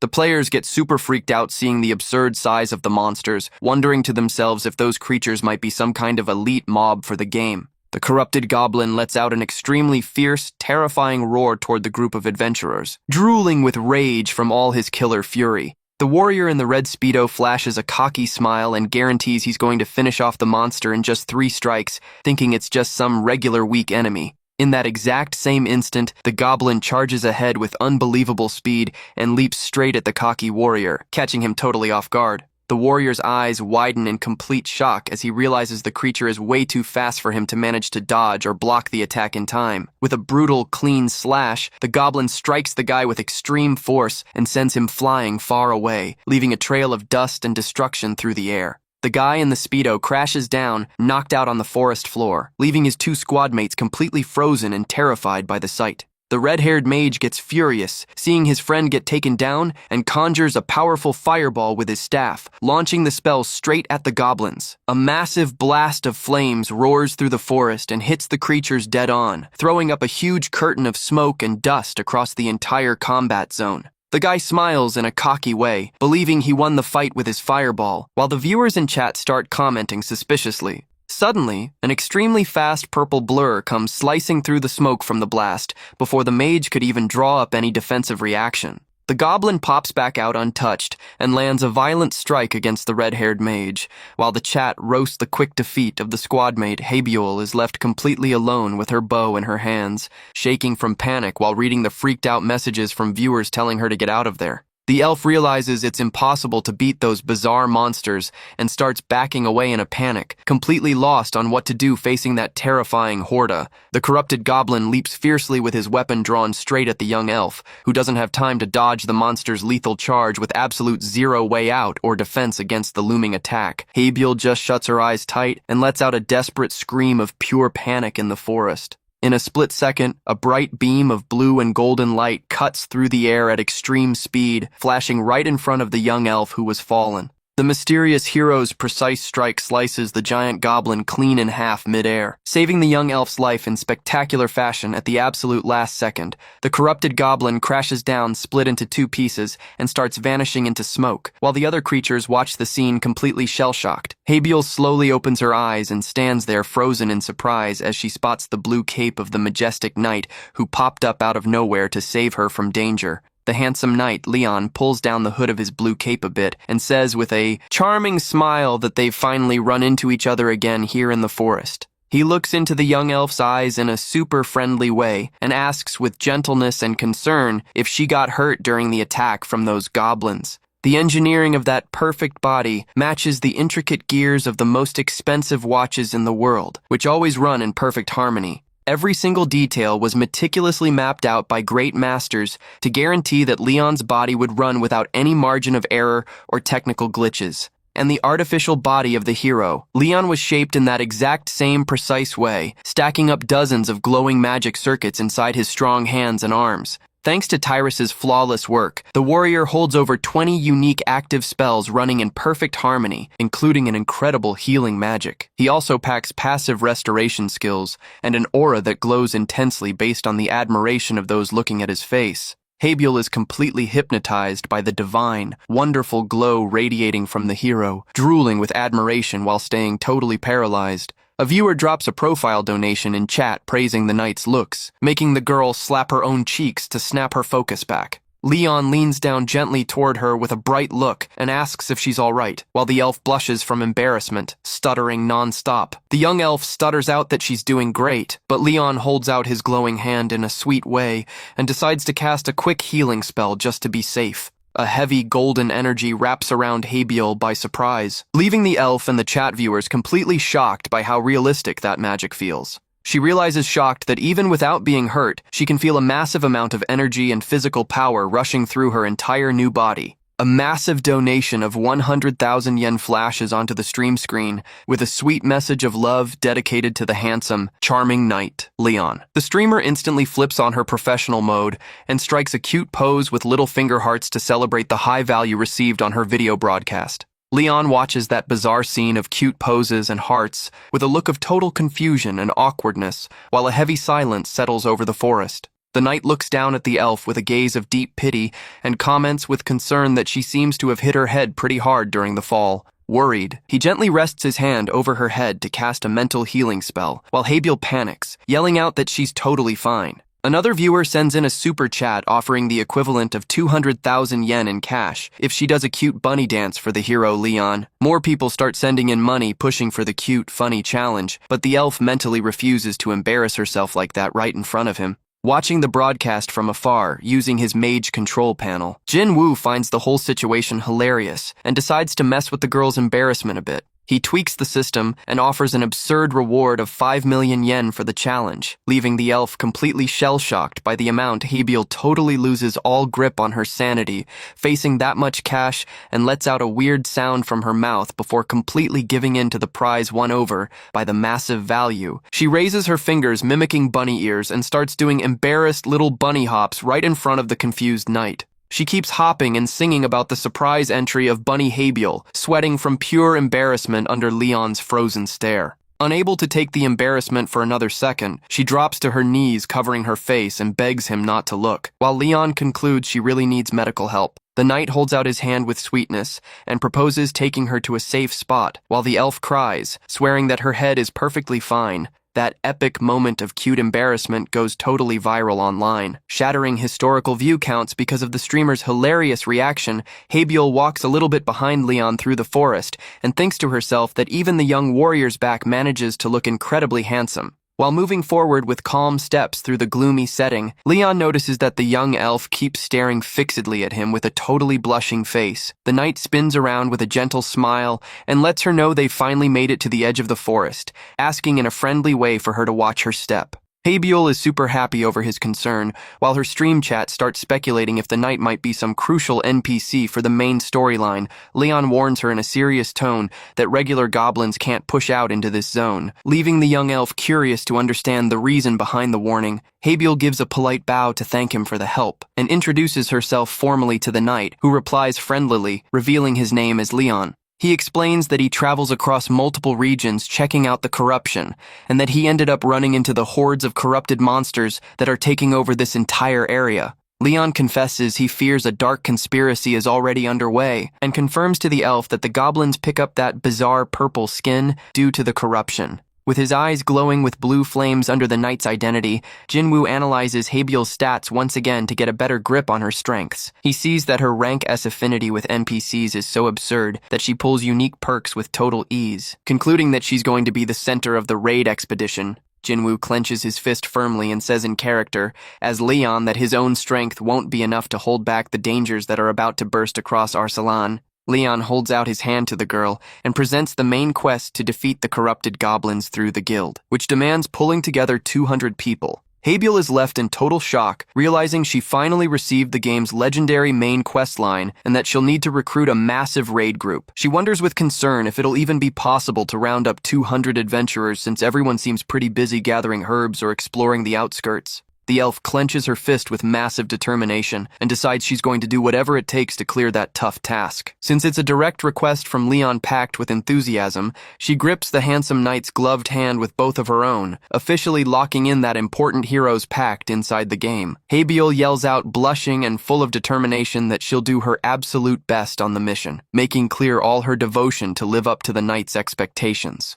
Following the reveal of the main quest, players across the entire server start mobilizing in a super active way. Fighting fiercely across multiple regions, Leon helps out rookie adventurers take down several wild creatures with impressive sword strikes, catching tons of thank yous from the heroes. The warrior also praises the hard work of players who gather herbs in massive amounts, leaving a red-haired elf super happy and flattered by the compliment right after. He hands out potions and valuable items as presents to the adventurers, guaranteeing that it's just a small thank you for their massive help. The heroes receive the gifts and are deeply touched by the warrior's generosity, asking if he's really not going to need those items for himself. Leon flashes a beautiful, radiant smile and answers that everything is totally fine since his greatest wealth in this world is being able to count on the backing of all the great heroes in no time at all. The virtual game's official online community gets packed with moving stories from people who were saved or hyped up by Leon. One female player reports that the knight's gentle words inspired her to find the courage to open her bedroom door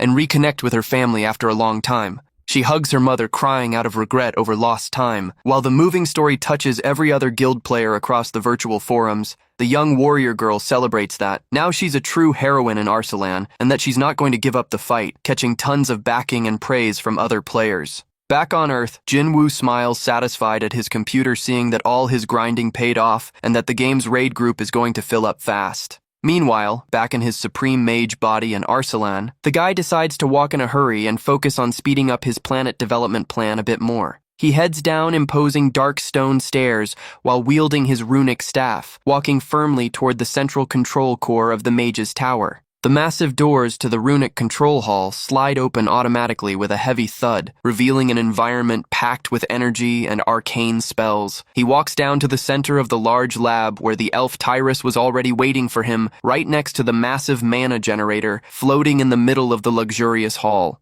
The beautiful elf wearing white and golden robes greets her master politely. The second he approaches the counter, holding a few important game reports, Jinwoo asks about the control device, and she confirms the link is flawless, serving as the perfect intermediate piece for messing with the energies. He is satisfied that he can feel and control the entire corruption energy from that temporary control core they set up in the lab. The young mage plans to scale up the spawn rate of corrupted goblins in the forest to speed up the recruitment of heroes at the guild even more. He orders Tyrus to round up the main servants and NPCs from the castle, and she agrees right away while the other creatures start questioning the call. Jinwoo flashes a pretty mischievous and wicked smirk, revealing in just a few words the bizarre reason behind that unexpected call for everyone. The guy turns around with a wicked, amused look to the gathered servants and reveals that it's finally their turn to transform into the corrupted goblins for the event. The two old servants greet their master and say they'll help out the best way they can for the good of Arsalan, but Jinwoo asks them to stop crowding him so close one of them asks what the exact job will be, and Jinwoo says Tyrus should have explained, deciding to tell them everything as soon as the elf Tia hits the spot too. Tia suddenly speaks up right up close to his ear, saying she's already there, startling the guy who hadn't noticed her silent, fast approach. Seeing Tia's face looking extremely wiped out, dark and carrying massive bags under her eyes from exhaustion right next to him, Jinwoo lets out a desperate scream of pure panic. The guy gets furious over the scare and complains to her about invading his personal space in that bizarre way, claiming he almost checked out from fright over that face. He sits down and asks out of curiosity what happened to her over at the Adventurers Guild, and if something ended up going wrong during the village event. Tia flops onto the couch, completely drained and running on empty, venting with heavy sarcasm about her master's question regarding something going wrong at the gaming guild. The elf complains furiously that the heroes spent the entire day inside the guild pulling stupid jokes, and that one of them even unlocked the useless title of scammer. She yells out, losing her mind with rage, complaining about all the annoying actions pulled by the crazy players. While Jinwoo desperately begs her to cool down, Tia angrily demands that he stop burning precious magic stones on that nonsense, forcing the guy to give a nervous, weak laugh and apologize for the mess. Jinwoo tries to change the subject fast and asks the two freaked-out old servants sitting on the couch how the preps for the plan are rolling along. Halloran comments with concern that the heroes are already starting to get suspicious about his true identity. Even with him just acting normal in his own corner, Hasman agrees and complains that people don't know a thing but act like they own the truth, considering even wiping them out once and for all. Facing all that collective salt and the exhaustion of his servants, Jinwoo just sighs in silence, not knowing what to say. Tia asks what the call was for, and Darius confesses she didn't tell them anything earlier just to see everyone's reaction up close, showing off how unique she is. The young mage then holds out his hand and passes a modern gaming controller to them, asking in a simple way for them to take the device. Darius asks what that thing is, and Jinwoo explains it's a terminal to control the goblins and take down the heroes to help them grind out experience. The elf complains insulted over having to control such filthy creatures, and on top of that, get beaten and stomped on by the heroes in the process. Jinwoo insists that this is necessary for Arsalan, explaining that the heroes need to get taken down so the raid group forms up way faster. He adds that the ones getting stomped are actually going to be the heroes since they always respawn anyway, and asks the elves not to hold back when taking them on. Tia decides to accept the task and cracks up, saying she's going to wipe every single one of them out, leaving the Proto freaked out by her dark tone. Darius thinks the look of the controller is pretty curious and asks how she's supposed to use it, making the guy step right up to explain how it works. Jinwoo teaches her that the left stick moves the character and the right button pulls the action, guaranteeing that the simplified layouts are super easy. He makes a hand gesture to fire up the broadcast screen in midair and asks in a friendly way for the elf to run a test with the controls. A bit nervous and hesitant with the new tech layout, Darius hits the buttons on the device and asks if she's doing everything the right way. She gets super excited seeing that the purple goblin on the screen actually moved through the forest, following the direction she pressed on the controller. Jinwoo praises her skill, and Darius gets hyped up, saying she's going to give the heroes plenty of motivation to form up the grand raid force in no time. Halloran catches her excitement and asks if she's liking it, and Darius admits it feels awesome to be able to control someone exactly how she wants. The two servants also ask to join in, claiming they have plenty of free time and tactical experience, and the mage readily agrees to hand over the controllers. The group has a blast gaming together on the couch, celebrating the monster's moves and the chance to finally share this moment. While the servants laugh out loud and comment on the bizarre look of the creatures on screen, Jinwoo just watches them in silence with a sweat drop. The guy decides to log that rare, fun moment, making a hand gesture to activate the camera on his viewing system. A beautiful photo is captured, logging the massive happiness of his servants, while they game together in a super chill way, inside the grand hall. Back on Earth, the young man sets that fun photo of his in-game servants as the brand new lock screen wallpaper on his smartphone. He looks down at his phone screen with a super affectionate, satisfied smile, feeling very happy with his companion's joy. He knows that as soon as the corrupted goblin gets taken down, the first phase of the invasion will be unlocked, marking the official kickoff for the first episode. Sitting down at the dining table, the young man starts mapping out the launch of the second wave of sales for the connection device to lockstep with the event out of nowhere. The loud noise of a spoon being slammed with extreme force against the table completely shatters the quiet of that luxurious dinner. His grandfather and the woman stand up in a super abrupt, startled way, leaving the young man totally confused by that sudden reaction. The two relatives bow their heads in a deep sign of respect before the family patriarch, who holds a super serious, imposing expression. Without dropping a single word, the old man steps away from the dining table with firm, fast strides, leaving a super heavy atmosphere inside the massive hall. Holding his silverware, the guy wonders what on earth just went down right there before the scene flips straight back to the incredible world of Arslan. Over in the village, a warrior yells at the top of his lungs, calling people out for the goblin hunt and looking for strong players to fill the squad. The players chat away excited about the guild invites. While one adventurer cries desperately over losing a whole 10 hours of progress, Jinwoo walks through the busy village and looks in a pretty intrigued way at the large stone statue that stands out right in the middle of the square. The guy is left completely puzzled and wonders what on earth is going down around here as he notices the heavy commotion and chaos inside the game village. Suddenly, a corrupted goblin comes charging out in a super aggressive way, wielding a large wooden club and letting out a fierce yell.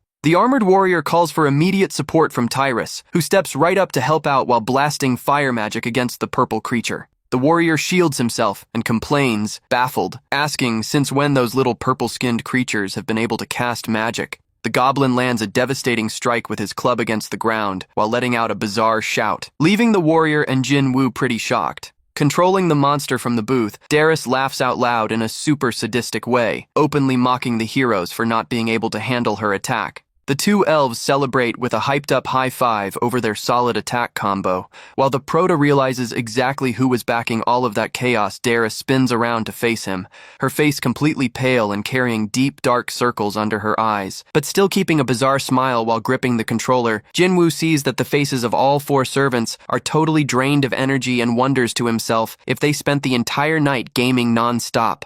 He thinks with concern that this looks less like helping out the heroes and more like pure torture, but tries to convince himself it's just his imagination. The monster yells on screen, celebrating pulling another idiot hero, making the mage 100% sure that they are actually torturing the squad. While Darius yells out laughing in an insane way for everyone to just pass away, Jinwoo spots an alert warning that the goblin's stats just got updated. The system screen reveals that the creature leveled up to 10 with the title of Hero Hunter, displaying a record of several recent kills. Shocked to see the pile of bodies from defeated heroes, Jinwoo wonders with concern just how many people that terrible goblin has managed to eliminate Halloran alerts that it's time for them to pull that move, and Darius agrees super excited, saying she had almost forgotten the most important part. On the broadcast screen, the terrible goblin's leg steps with heavy force right on top of the defeated body of a fallen warrior, glowing in blue light. On the stream, the purple goblin's hairy foot keeps pressing down firmly on the head of the defeated player, who is still pinned to the dirt. Right after, the monster starts doing teabag squats while holding his club in a mocking way right over the fallen hero, scaring everyone looking on the other players. Watch the scene shocked and pissed off, yelling out outraged over how those toxic monsters are completely out of their minds. Inside the booth, Darius keeps laughing in a wild, sadistic way, mocking the players and saying they can do absolute zero about it. Jinwoo watches the elves' sadistic behavior and wonders, intrigued where on earth they managed to learn to act in such a bizarre way. Even finding all of that weird, the guy flashes a slight smile and concludes that it's going to serve as an awesome kick in the pants for the players. A short while later, the payoff of the plan shows itself flawlessly, with a massive crowd of armed heroes gathering furious in the center of the village. The impact of the goblin's actions spreads way faster and heavier than expected, mobilizing heroes from all over the place. Leon walks in an imposing way through the area with a subtle smile and thinks to himself that now the grand plan has finally kicked off for real. With his blue cape catching the wind under the bright sunlight, the handsome knight pushes forward firmly, locking down everyone's attention in the square. He shows off a super confident, determined look, warning out loud that the time has finally come for them to head out to the grand battle. The elderly blacksmith looks seriously at the warrior Ururugom and asks if he's really determined to keep chasing his dream. Ururugom complains that the blacksmith talks too much and says he's already ready to get started, making the old man laugh in a good-natured way at his massive confidence. The old man grips his massive hammer hard and warns, laughing that he wants to see if the warrior is still going to keep that confident face at the end. With a shout of determination, the blacksmith raises the heavy iron hammer and slams it down with extreme force against the anvil, throwing off tons of sparks. A massive, bright golden light starts radiating from the workbench, indicating that the weapon enhancement process is going through a massive, noisy blast of flames, suddenly goes off at the spot, signaling that the crucial step of the enhancement has wrapped up. The blacksmith says his hand slipped and offers a sarcastic apology as he sees the system screen announce that the shield upgrade failed and dropped its level. Ururugam yells out desperate over the loss of his +4 shield, while the blacksmith laughs out loud, saying he got lucky the item didn't break for good. Habiel approaches and asks if he's upgrading items right before the raid expedition, and the warrior cries, begging for a pity hug. The elf stares back bored and says, "That's just a straight dopamine addiction," reminding him that he needed 20 attempts the other day just to hit +4. Ururugam yells out excited that the success rate for level 5 is just 5%, claiming he needs an even heavier hit of dopamine. The blacksmith laughs out loud, commenting on the warrior's obsession, and in a playful way says he's pretty small to be considered a great hero. The warrior says he's going to bet his entire fortune on one more try, while Habiel warns with concern that the expedition group is already about to leave out of nowhere. Leon approaches the spot with firm steps and calls out to the young elf, who spins around fast upon catching the handsome knight's distinct voice. The knight praises her massive growth in such a short window, while the other players around look on amazed at his presence. She asks what brought him there, and Leon explains that he wanted to check out the situation up close before they head out to the grand hunt against the goblins. Leon says in a humble way that he wanted to see if there was anything he could do to help, making the young elf feel extremely touched by his massive kindness. Suddenly, Ururugam comes rushing in desperate and leaps straight toward Leon, scaring the young elf who screams out thinking he's a mugger. The warrior begs on his knees for help in a dramatic way, leaving the knight pretty confused and asking the elf who on earth he is. She explains that he's the group's tank, and, as is super easy to spot, he's a total addict for upgrading his gear at the forge. Leon asks what exactly he needs, and the warrior just begs him to stand right there in the middle as a lucky charm during the upgrade. The warrior throws up a thumbs up and asks the blacksmith to get started on the enhancement work already, and the old man readily agrees to the task. Leon just nods along and stands right next to the workbench, throwing off a divine, glowing aura that seems to bless the entire surrounding environment. The elderly blacksmith yells out with all his determination once again and raises his massive, heavy hammer to land the grand final blow on the gear. The violent impact of the hammer against the metal throws off a loud bang and a blast of shiny sparks, concentrating all the enhancement energy. A gigantic, imposing column of golden light bursts from the bench and shoots straight up into the sky, leaving all the surrounding heroes in a state of complete shock. The wooden shield now burns with golden flames, and the system announces the enhancement success to level +5, making the warrior scream with joy. Ururugam celebrates yelling as he sees a red message pop up on the system screen, indicating that he pulled a legendary rank substat. He bows over and over, thanking the knight for being his lucky charm, while the guy chuckles awkwardly, saying he didn't really do anything special. The dwarf starts mocking Habiel, proudly showing off his new shield, leaving the young elf extremely irritated and growling from pure envy. Suddenly, a donation challenge flashes onto her stream screen offering 1,000,000 won if she manages to upgrade a weapon to level 5. With her eyes burning with fire, the elf begs Leon to be her charm too, and the gentle knight agrees, saying he'll be rooting for her. She hands over her hunter's bow and asks with tons of enthusiasm for Master Tukun to run the enhancement process on the weapon already. To everyone's total surprise, a heavy golden light flashes, and the bow is also upgraded successfully, making the elf let out a sharp squeal of pure joy. The stream chat goes absolutely wild, praising Leon's absurd luck stats. While other players start crowding around, yelling out that they love him, a massive crowd of adventurers quickly swarms around the handsome knight, begging loudly for him to bless their weapons too. Leon flashes a beautiful, radiant smile and says in a gentle way that it's really not that tough, leaving the elderly blacksmith completely shell-shocked by that statement. But behind Leon's friendly face, Jinwoo mentally tells the blacksmith to suffer a bit while grinding out the work, making the poor old man cry out for help. With multiple success messages popping up non-stop in mid-air, the blacksmith desperately asks everyone to form an organized line while he grinds away without stopping. Following that exhausting marathon of work, the poor elderly blacksmith ends up completely wiped out and running on empty. Resting depressed in his own corner, Habiel praises their massive luck streak. While the knight says in a modest way that the success is purely down to the blacksmith's excellent professional skill, The squad's bard suddenly pops up super enthusiastic and celebrates out loud upon learning that his friends managed to upgrade their gear with such massive success. He proudly reveals that he even wrote a special song to celebrate the grand achievement and asks in a hyped-up way if everyone would like to hear it right now. Leon catches the weird singing and asks confused if they know him, making the young elf explain awkwardly that the bard ended up joining the party earlier. She adds that his music is so bizarre that when he's around, even the corrupted goblins steer clear and run away, freaked out. Seeing the elf suffering in the past due to her sensitive hearing, Leon understands the reason why the bard seemed to tune out all his calls lately. However, while watching the bard play with such heavy passion, the knight notices that the color of the guy's soul looks extremely familiar and known to him. He looks back on his own brother on Earth, and the system displays the bard's talent, revealing his unbroken dream of hitting stardom that got completely crushed. In total shock over the mind-blowing discovery, Leon covers his face with his hand, while the elf asks with concern what's wrong, and he covers it up saying it's nothing. Out of nowhere, Leon spots two powerful heroes arguing in the square, with the red-haired warrior girl demanding to lead the expedition and telling the ranger to follow her without any complaining. The ranger snaps back with mockery that hunting dogs really should run out front, leaving the red-haired warrior girl completely furious at his audacity. The bearded man with the handle life hunter taunts her, saying he'd love to crush anyone who lives life talking too much without thinking about the fallout. The red-haired warrior girl grinds her teeth with rage and threatens that she's going to knock all his teeth out if he keeps taunting her with that high and mighty tone. Leon steps in calmly, asking them to save their strength to face the goblins, making both heroes look embarrassed over the fight. However, looking closely at the faces and behaviors of those two fighters up close, Leon suddenly feels like they also look extremely familiar to him. He is left in complete shock as he realizes the two brawling heroes are actually his own grandfather and his beloved sister who just logged into the game. The young mage analyzes his grandfather's new look in-game and tries to cool down while thinking about how the situation ended up turning out pretty wild. He recalls how his sweet sister was always so gentle and cute back on Earth, cooking ramen for him and showing him adorable cat photos on her phone.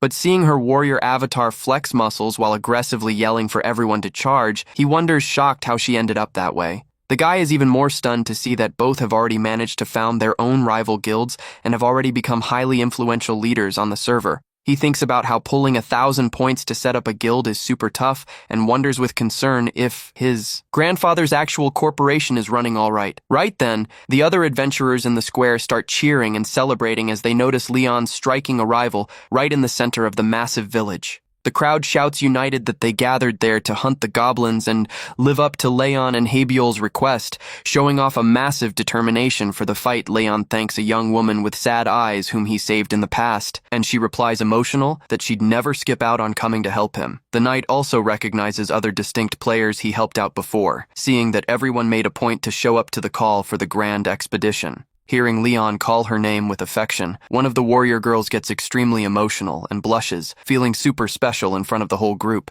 He praises everyone's growth and says it'll be a massive honor to fight alongside them, asking in a polite way if they'll grant him that grand privilege. The heroes yell out hyped up in response, confirming their total backing, and raise their weapons to the wind, ready to march together straight into danger. Happy with the united response from all the fighters, Leon flashes a slight smirk and commands in an imposing way for the grand expedition to begin. Under the watchful gaze of the guards on the ramparts, the knight leads the march of the massive troop of heroes pushing forward firmly toward the village's grand gates. Positioned right at the stone gateway exit, the guard captain yells out loud, calling down all her knights for a salute. She draws her shiny sword and orders a grand military salute in honor of the heroes heading out to the dangerous mission against the enemy hordes led by Leon of the Sword of Light. The massive raid force made up of over 800 heroes marches firmly toward the dangerous enemy territory. Under the imposing send-off from the village knights, the massive army of players pushes forward bravely, stepping straight into the gloomy corruption zone. The setting quickly flips to a sinister forest of dead trees under a blood-red sky, where the purple mist of the corruption rules the entire environment. Ururugum strikes a salute pose and comments super excited about how the area's tense atmosphere is getting the players even more hyped up. Another warrior agrees and jokes around saying the beautiful, creepy view almost makes him want to grab a drink. Offering some fruit wine to his friend, the bard quickly scribbles in his notepad, claiming the gloomy setting brought him heavy inspiration, while a squadmate begs him to stop right there. Seeing the heroes chatting and laughing in such a chill way, Leon notices that their attitude isn't all that serious since they just see everything as a game. However, he prefers it that way, so it doesn't look like forced labor. Planning to keep helping them grow before getting called by his servant Darius gets in touch, letting him know they finished checking out the heroes and rerouted the energy, warning excited that the goblins are way stronger now. She adds that the other servants have already prepped, and that all the townsfolk are watching everything from the secret base while gripping their controllers. The knight answers, satisfied that everything is great, and warns in a subtle way that the enemy creatures should pop up in that area at any moment. All of a sudden, a heavy, gloomy mist starts spreading fast across the entire forest, marking the official kickoff for the 5th round of the event. As they notice the visibility drop drastically and the air turn extremely icy, the heroes start slowing their pace, pretty confused.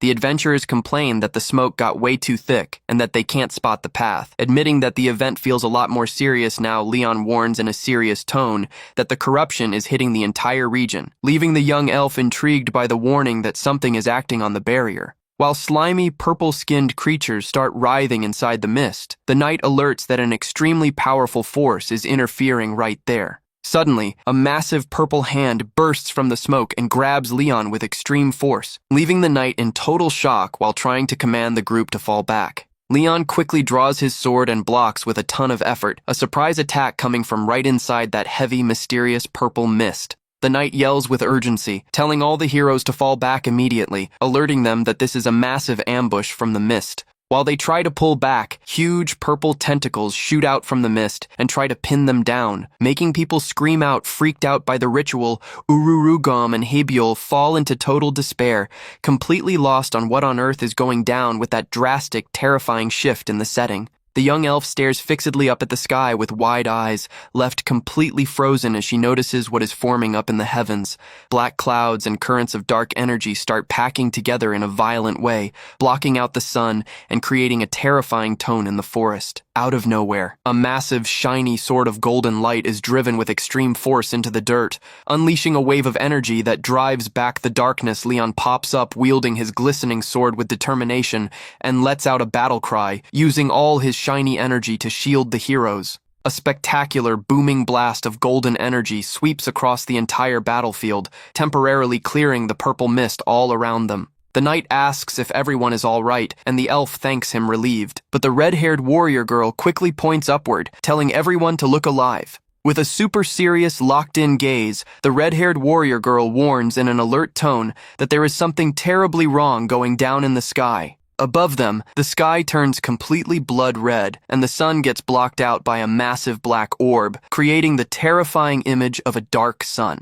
The adventurers watched jaw-dropped and freaked out at the black sun glowing up high, feeling like a massive danger is about to pop up at any single moment. The heavy, rhythmic beat of war drums starts echoing in a threatening way through the area, driven by a purple goblin hand up on the ridges. Hundreds of corrupted goblins pop up at the top of the rocky ridges, letting out wild, bloodthirsty screams while slamming their drums. The army of purple monsters lines up along the ridges under the dark sun, making bizarre noises and bracing to kick off the massive charge. The heroes panic upon realizing the absurd amount of monsters, commenting freaked out that this just transformed into an actual war. Leon analyzes the situation with a super sharp gaze and concludes in a tense tone that all of this was actually a massive, calculated ambush. The red-haired warrior girl approaches pissed off and says that for them to draw up a plan this massive, it can only mean there's a traitor inside their group. The loud thud of heavy footsteps echoes across the battlefield again, cutting off the talk and drawing everyone's attention to the top of the ridges. The monster leader leaps from the rocks with a battle cry, while inside the booth, Darius smiles with malice and braces to unleash the next wave of attacks. He knows the heroes still aren't prepped to take on the ancient evil dragon, and thinks with concern that their chances of hitting a win are absolute zero. Blaming himself for putting the adventurers in danger, the young knight starts concentrating his golden magic inside his hands to activate a secret technique, raising his glowing hand up to the sky. Leon warns in a heroic way that he's going to use all his strength to teleport the heroes back to safety. Multiple glowing runic circles start forming under the feet of every single fighter, kicking off the mass rescue process from the battlefield. The system displays the notice for Leon's rescue pull and alerts them about the extreme death penalties at the location, leaving the adventurers completely surprised. Habiel screams in a panic, asking what's going to happen to Leon if everyone clears out, but the knight just looks back at her with a serene gaze. He just flashes a beautiful, tender, comforting smile of goodbye, making the elf look at him with wide eyes of pure emotion and pain.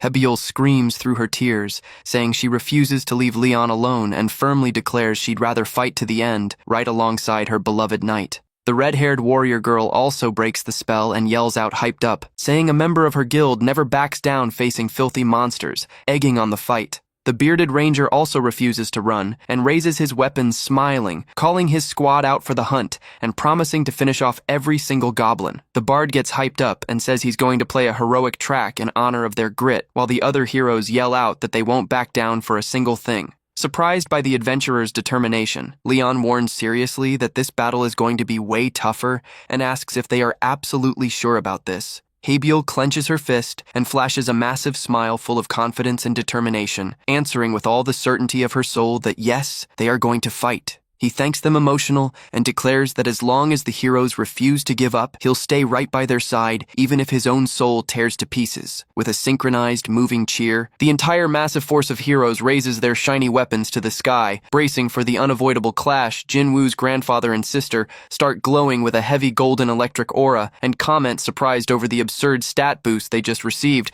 With his weapon pointed straight at the enemy horde, the handsome knight takes up an imposing combat stance, ready to lead the charge against the creatures. With a booming battle cry screaming out for Arsalan, Leon leads the heroic charge and runs out front right alongside the entire massive force of adventurers. Back inside the lab's control booth at the Mage's Tower, the guy watches the broadcast smiling and comments that now the event has officially kicked off for real. One of his servants asks Tia if the biggest danger in case the heroes fell back wouldn't be all of them ending up corrupted by the mysterious purple energy. Tia explains, smiling, that doesn't matter since they can't escape. Anyway, making the blacksmith praise the absolute genius of her rule, Designs Darius reflects in silence that the servants have probably already stopped expecting common sense from the players, but mentally admits her master was totally right. She concludes that those heroes coming from another world are true untamed beasts who fight bravely for Arsalan's survival inside the event. With a beautiful smirk forming on her lips and her eyes glowing with determination, the elf makes an important call regarding the combat.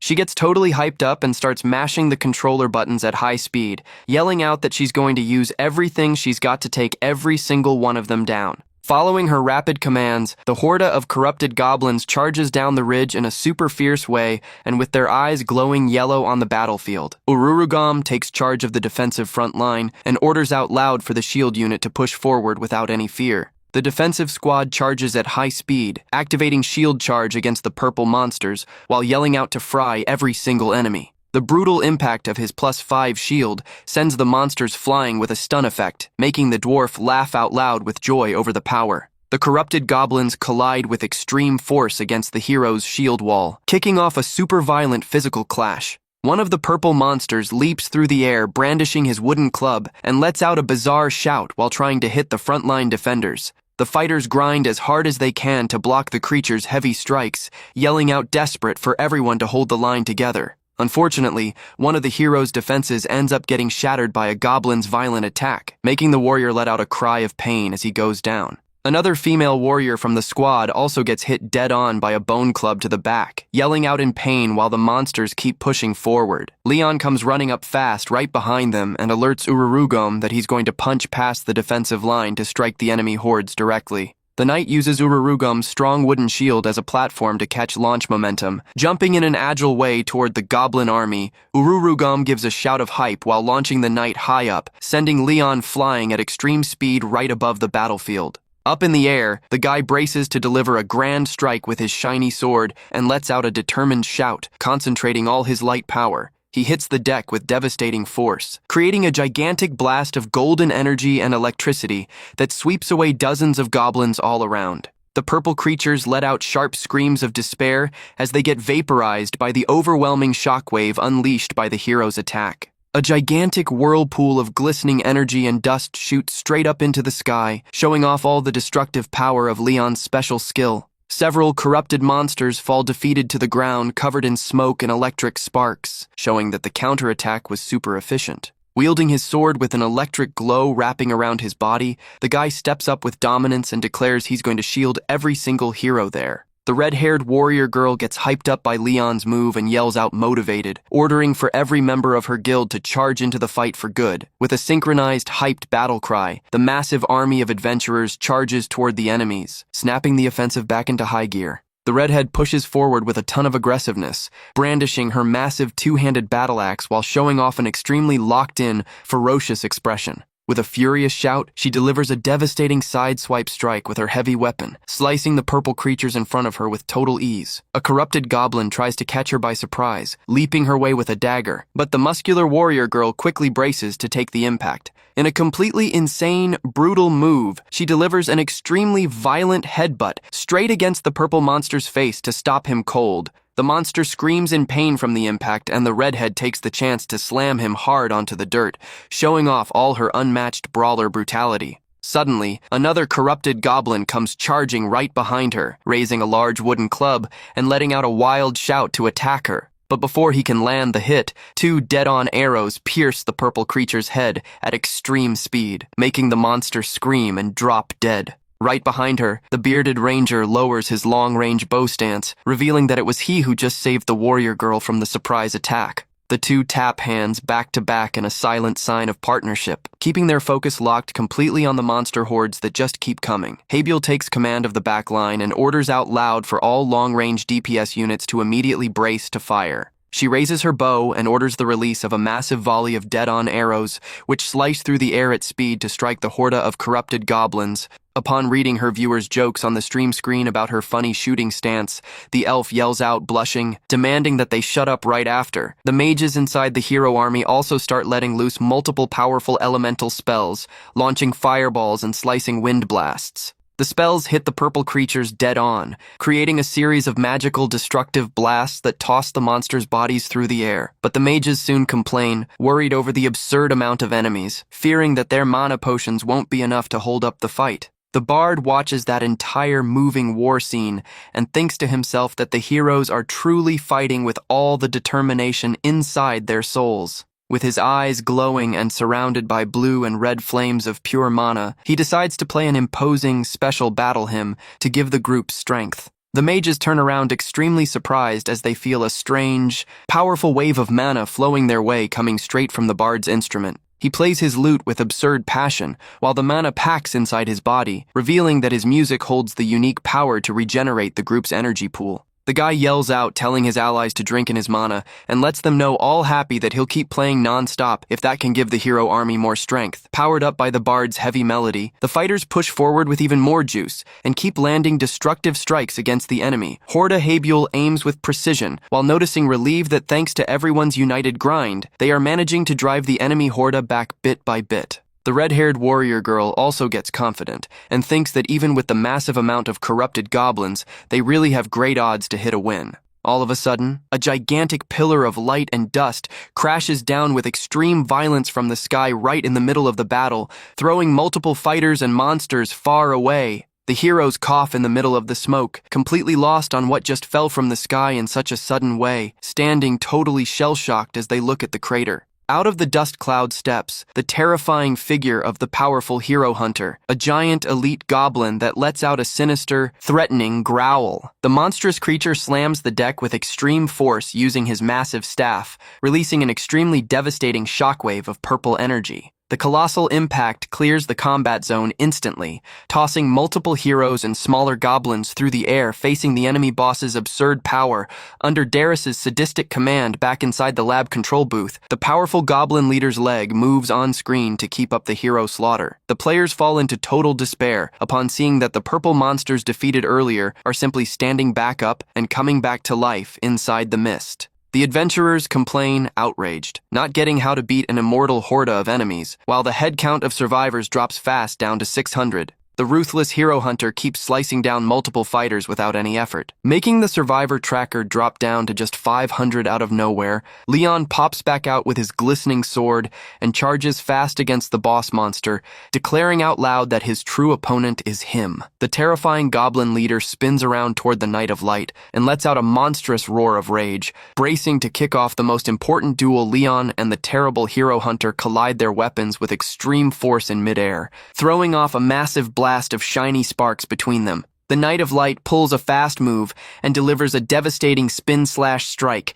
wrapping the monster's body with electricity. While Leon keeps the boss distracted, the other goblins keep attacking the heroes, forcing them to fight desperately just to stay alive. Suddenly, the heroes start screaming and celebrating, hyped up as they notice Leon managed to defeat the dangerous hero hunter. The elite monster's giant body gets sliced clean through by the holy blade, collapsing out of strength right in the middle of the battlefield. The remains of the purple creature crash heavily onto the dirt while dark blood runs out, signaling the end of his terrible threat for the group. However, a bizarre purple smoke starts pouring out from the defeated monster's body, putting Leon and Habiel on maximum alert facing the glitch. Right inside the corruption mist, another monster face pops up showing off a bizarre, creepy, mocking smile, scaring the adventurers. The powerful hero hunter stands right back up, letting out a deafening roar of rage, showing that he was completely regenerated by the mist. Leon grinds his teeth worried, and Habiel asks in a complete state of panic, what on earth is going down with the monster's immortality? The knight points to the large dark column of energy off in the back and explains that the area's magic is spawning and reviving the monsters non-stop.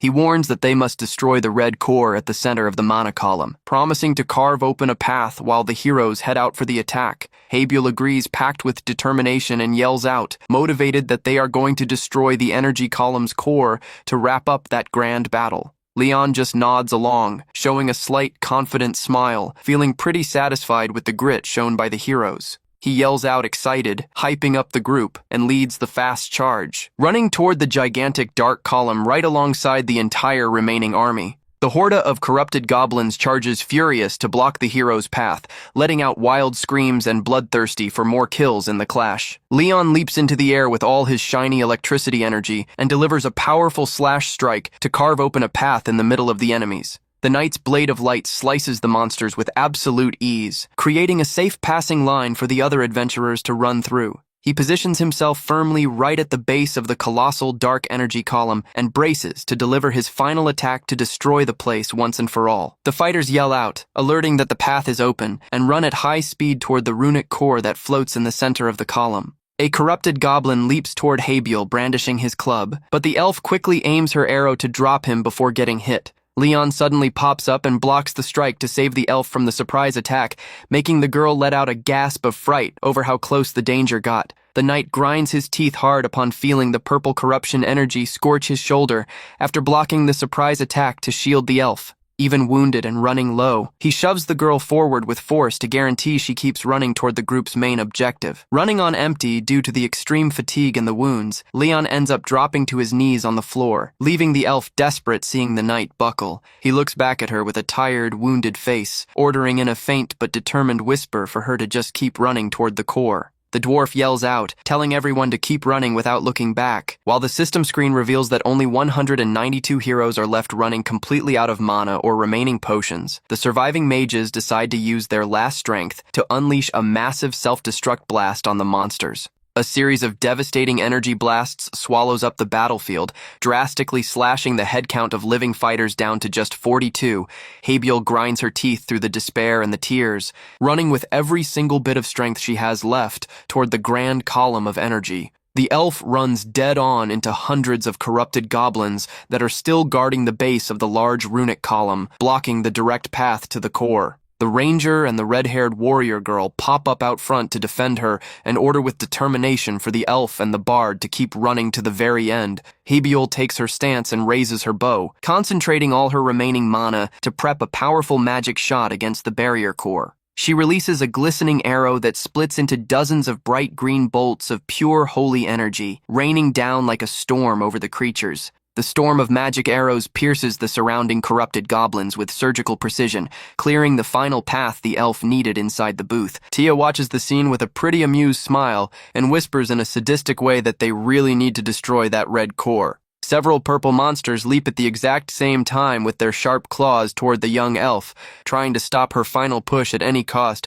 Jinwoo's grandfather and sister use their bodies to block the creatures and save the elf, leaving just 2 survivors on the system tracker. The ranger yells out, telling the elf not to stop so that Leon's and the group's sacrifices won't have been for nothing, catching a firm nod from the redhead. Packed with all the determination he has left, the bard runs at high speed, launching his body into the final jump toward the grand core. He and the young elf leap into the air together, delivering their final strikes in sync with all the power of their souls against the boss's runic barrier. Their combined attacks hit the large red crystal dead on at its weak point, concentrating all the group's energy into that single impact. A massive crack starts spreading fast across the entire surface of the huge runic core, signaling that the enemy barrier has been shattered. The red crystal shatters into 1,000 pieces of dark energy, and the surviving heroes celebrate relieved upon realizing they managed to destroy it. But all of a sudden, a mysterious and terrifying skeletal hand shoots out from inside a green mist, with a dark voice mocking that nothing was over yet. The faces of the ranger and the red-haired warrior girl turn completely frozen from pure panic and surprise at that unexpected, terrifying twist. The terrible, imposing lich rises right in the middle of the battlefield, declaring with a piercing, terrifying glare that not a single one of those heroes will leave that place alive.